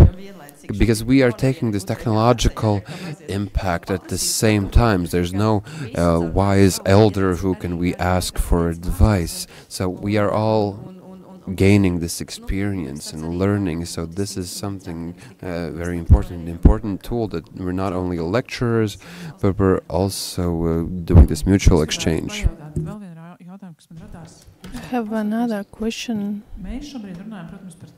We are talking about those with whom we can work, who can be convinced, who are in the gray area or maybe in the bright area. But what to do with those who are very disinformed in the area of disinformation? I have in the countryside. I have my neighbors. He helps, and I was calling him, talking about local stuff. And he said, I saw you on the television. You were talking about something about disinformation, but you were so wrong about everything. And I saw that he has gotten into these YouTube algorithms. Would have, if I had to tick all the boxes, he would be there. He is one of these disinformation victims, and I could only agree with him, because I have to understand that we are still neighbors. He helps me, but what to do with the group? Do we try to work with those with whom we can work and let them be? Do you have any solutions? There is no simple answer. I can't provide one, but I can give you an example. First of all, we can't reach 100%. This is just an illusion. Let's reach those who we can reach. So we can use various, I would say, for example, in the youth, we can use some game elements. For example, escape rooms with pictures that are real, or AI-generated pictures, information reliability. We have to use this gaming element. And also, for example, study courses. This is one of the courses of IREX program. The final work, they have to develop an education material in media literacy. And I think it was interesting that AI was used to inform youngsters that, for example, in dating apps there can be used AI-generated images. They were real pictures taken from picture banks, and then there was a AI generated picture, and they had to choose swipe right or left to go to a date or not to go to a date. And do you know the results? AI pictures won. So actually what we see is that people would like to date these AI-generated people. But there are ways to recognize. So this is a way to use it, some entertaining activities. So in the beginning, again, everyone was skeptical, but that was something that was closer to their reality and was easier to perceive. And in the end of our conversation, I would like to hear the temperature for the next 2 years. How do you feel? What's going to change?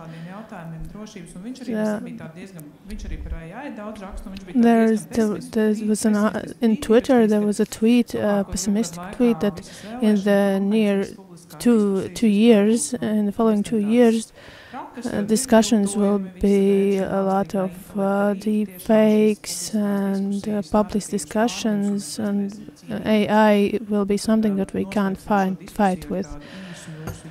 Let's close this discussion with yes or no. How do you see this? Does this have any prospects? I don't think this is that bad, but of course there will be challenges. It's not something to do within 2 years, but we can save our elections. Sanred's now going towards you. What we just because we are involving media literacy in school, we have to talk about political education. If we see this deep fake about my candidate who is talking about complete nonsense, I have to understand there is something wrong with the background. So this knowledge framework is something to be considered, because this general knowledge, we have to have it. Because all this new information comes into some frameworks, but if we don't have any frameworks, this is dangerous. We have to educate ourselves in various areas. If we don't understand anything in the political processes, how government works, if we don't understand, don't have the concepts, and we don't have any general knowledge, this is what we can't work with. I also don't think it is such a disaster. The thing that we can already predict something, it means that we can prepare in a way. So this is an aspect to approach it. And to continue the previous conversation about how to reach those people that are hard to reach, we have to address them. We have to address these problems. We have to find how these problems influence the common folk, remind the basic things. But we as educators and media literacy workers, we have to be welcoming and kind. Try to work with these people and help them. I have always have something to end with. As a society, we should be skeptical but not cynical.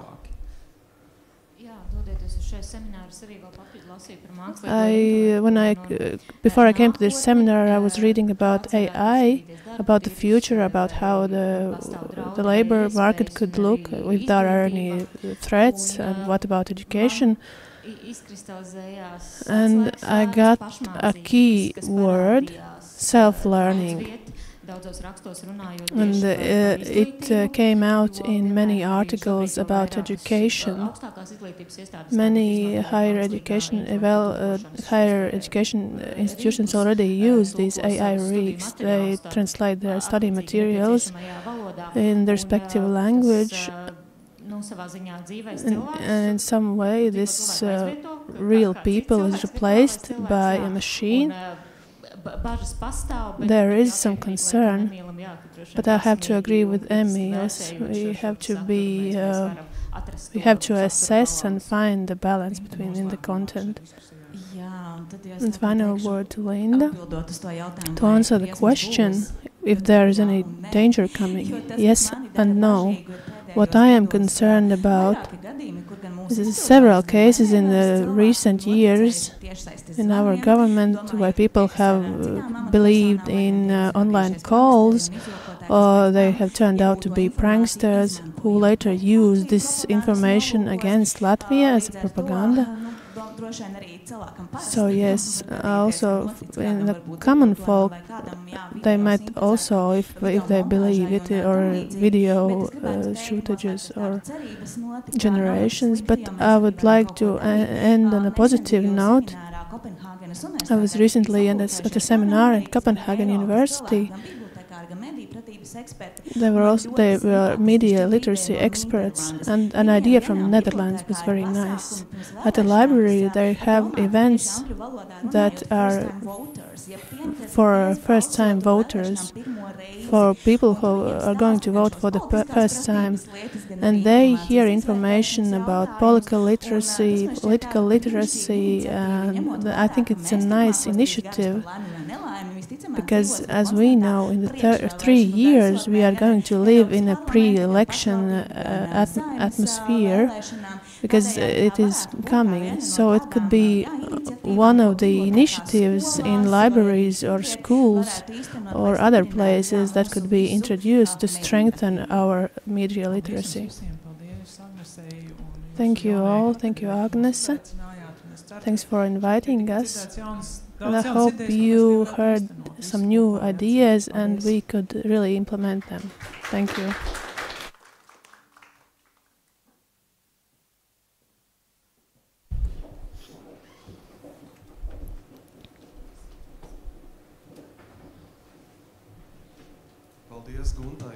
Thank you, Gunta and others, for the great discussion.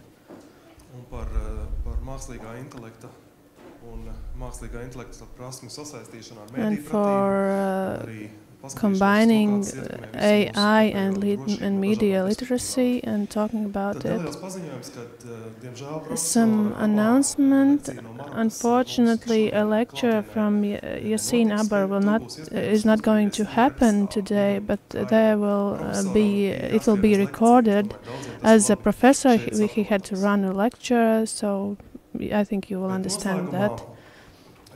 But in the end, there will be some celebration. It is related to the opening of the UNESCO Chair on Media and Information Literacy and Science Literacy. So we will have 3 speakers. We will start with Baiba Moļņika, Secretary General of the Latvian National Commission for UNESCO.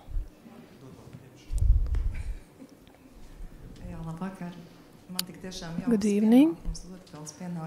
This is an honor to be here. I was listening carefully and watching. What I remember is what the professor from Cambridge said. After the lecture, you need feedback. Do you actually remember what was in the lecture? I remember very well what we did here today. Because in her approach, the indicator is the stairs of the university, as she said before. And I have graduated that institution for the 3 times, and I'm still using the side staircase, and there is some logic behind it, because I always understand that this is a stage in which I'm still learning. Again and again I feel that I can still learn, and when you have this diploma in your head, you use that main staircase. And the other thing, I understand media literacy, Christmas is coming, Santa Claus is coming. How many of you could raise their hands and said that they have discovered who the real Santa is? We all realize it at some point, but we play along. We play along because right next to us there are our kids or kids of our relatives who have so much fun from having this Santa Claus. And we understand that we are going to spend a nice evening and being together. So, but there is one thing that causes cognitive dissonance in me, and it is Christmas movies. And this is the strange algorithm. Tell me, how can it be that N+1 movie is one that a girl that ends up in some place, and the first person she meets is her next husband, who has figured out this algorithm and who actually watches these movies, because they are so popular and they are so similar to each other. As the picture that was previously shown with the people with the similar faces, these movies are all the same, but they are still coming out and coming out. And here also what turned my attention to, I turned my attention to this beautiful story of the UNESCO chair, a movie Cabin Fever. It's a movie where he had to put as many lamps in his house so that the whole world knows that he's there. And he could be seen from the space, not when he was alone, having all the lamps around, but when all the village came together so that the house can be seen. And how does it relate to UNESCO chairs? All the chairs of the UNESCO, we have about 950 of them. Every place wants to be a UNESCO place, but there are more than 1,000 of them. And there are 120 countries, and Latvia is one of those where this UNESCO chair is. And the researchers who work in these chairs also are convinced that they will be seen from the space. 193 countries, each of them want to be seen. And there are three things that have to be considered when lighting the lamps to make sure the world sees us. And one of these lamps we can already see is very bright, and it is the Vidzeme University, and the fact that they are so convinced that media literacy and AI go together. And this is a topic to work with, and this is why we can all come together and study media literacy on and on. So we understand there is still a lot to do. The other thing that is just as valuable is the ability of a university, as one of the reporters said, to be ahead, one step ahead. It is very important for them to bring along not only researchers and students, but also those who learn at school, also librarians, those who work at NGOs, those who fund and support, those who are in ministries and local governments who do the policy planning. And the lightest bright that should come from the UNESCO chair, of course, is the keyword, society. Media literacy and information literacy go hand in hand with long-term development goals. They talk about safety and peaceful society. However these lights are put together, however we like to lighten up, we have to remember that every action, also this chair will be as strong as it will if it leads to a peaceful society. Now I welcome Augsne Tavai. I'm very honored to present to Vidzeme University this document that you are now chair on media and information literacy and science literacy, so you can be seen from the space.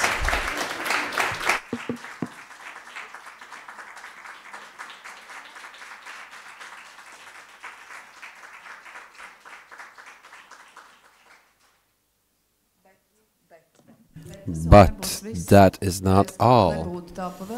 So that there's more meaning to me coming here on stage. I know that there's a strong team behind Agnes, a dear team at Vidzeme University of Applied Sciences, everyone that was involved. A huge thank you to you all. So someone said a cookie to each one of you.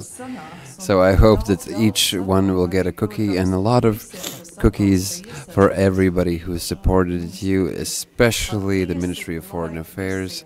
I sincerely wish everyone a nice end of the day so that we have something to remember and that we can meet again and again. Well, then I will respond with an equally long speech. Well, of course not. We could say, now, test, let's reinforce our knowledge. No, of course not. What I want to say is, again, a huge thank you. When Baiba called me and said, hey, listen, I have an idea, I don't know what adventure I'm signing myself up to, because it was an emotional roller coaster. I thought, how could you do such a thing? It's close to Christmas, it's the end of the year, everybody's schedules are full, but you call one person, another, and then a third, and there was again a different emotion, and again this roller coaster, and I understood that we'll manage. We'll manage to make this happen, and such a beautiful synergy appears to happen between different sciences, and people said, wow, we haven't met in such a way before. And I think today that the things we discussed and shared, these signs show that we have to continue working, and we have to continue this interdisciplinarity which is encoded.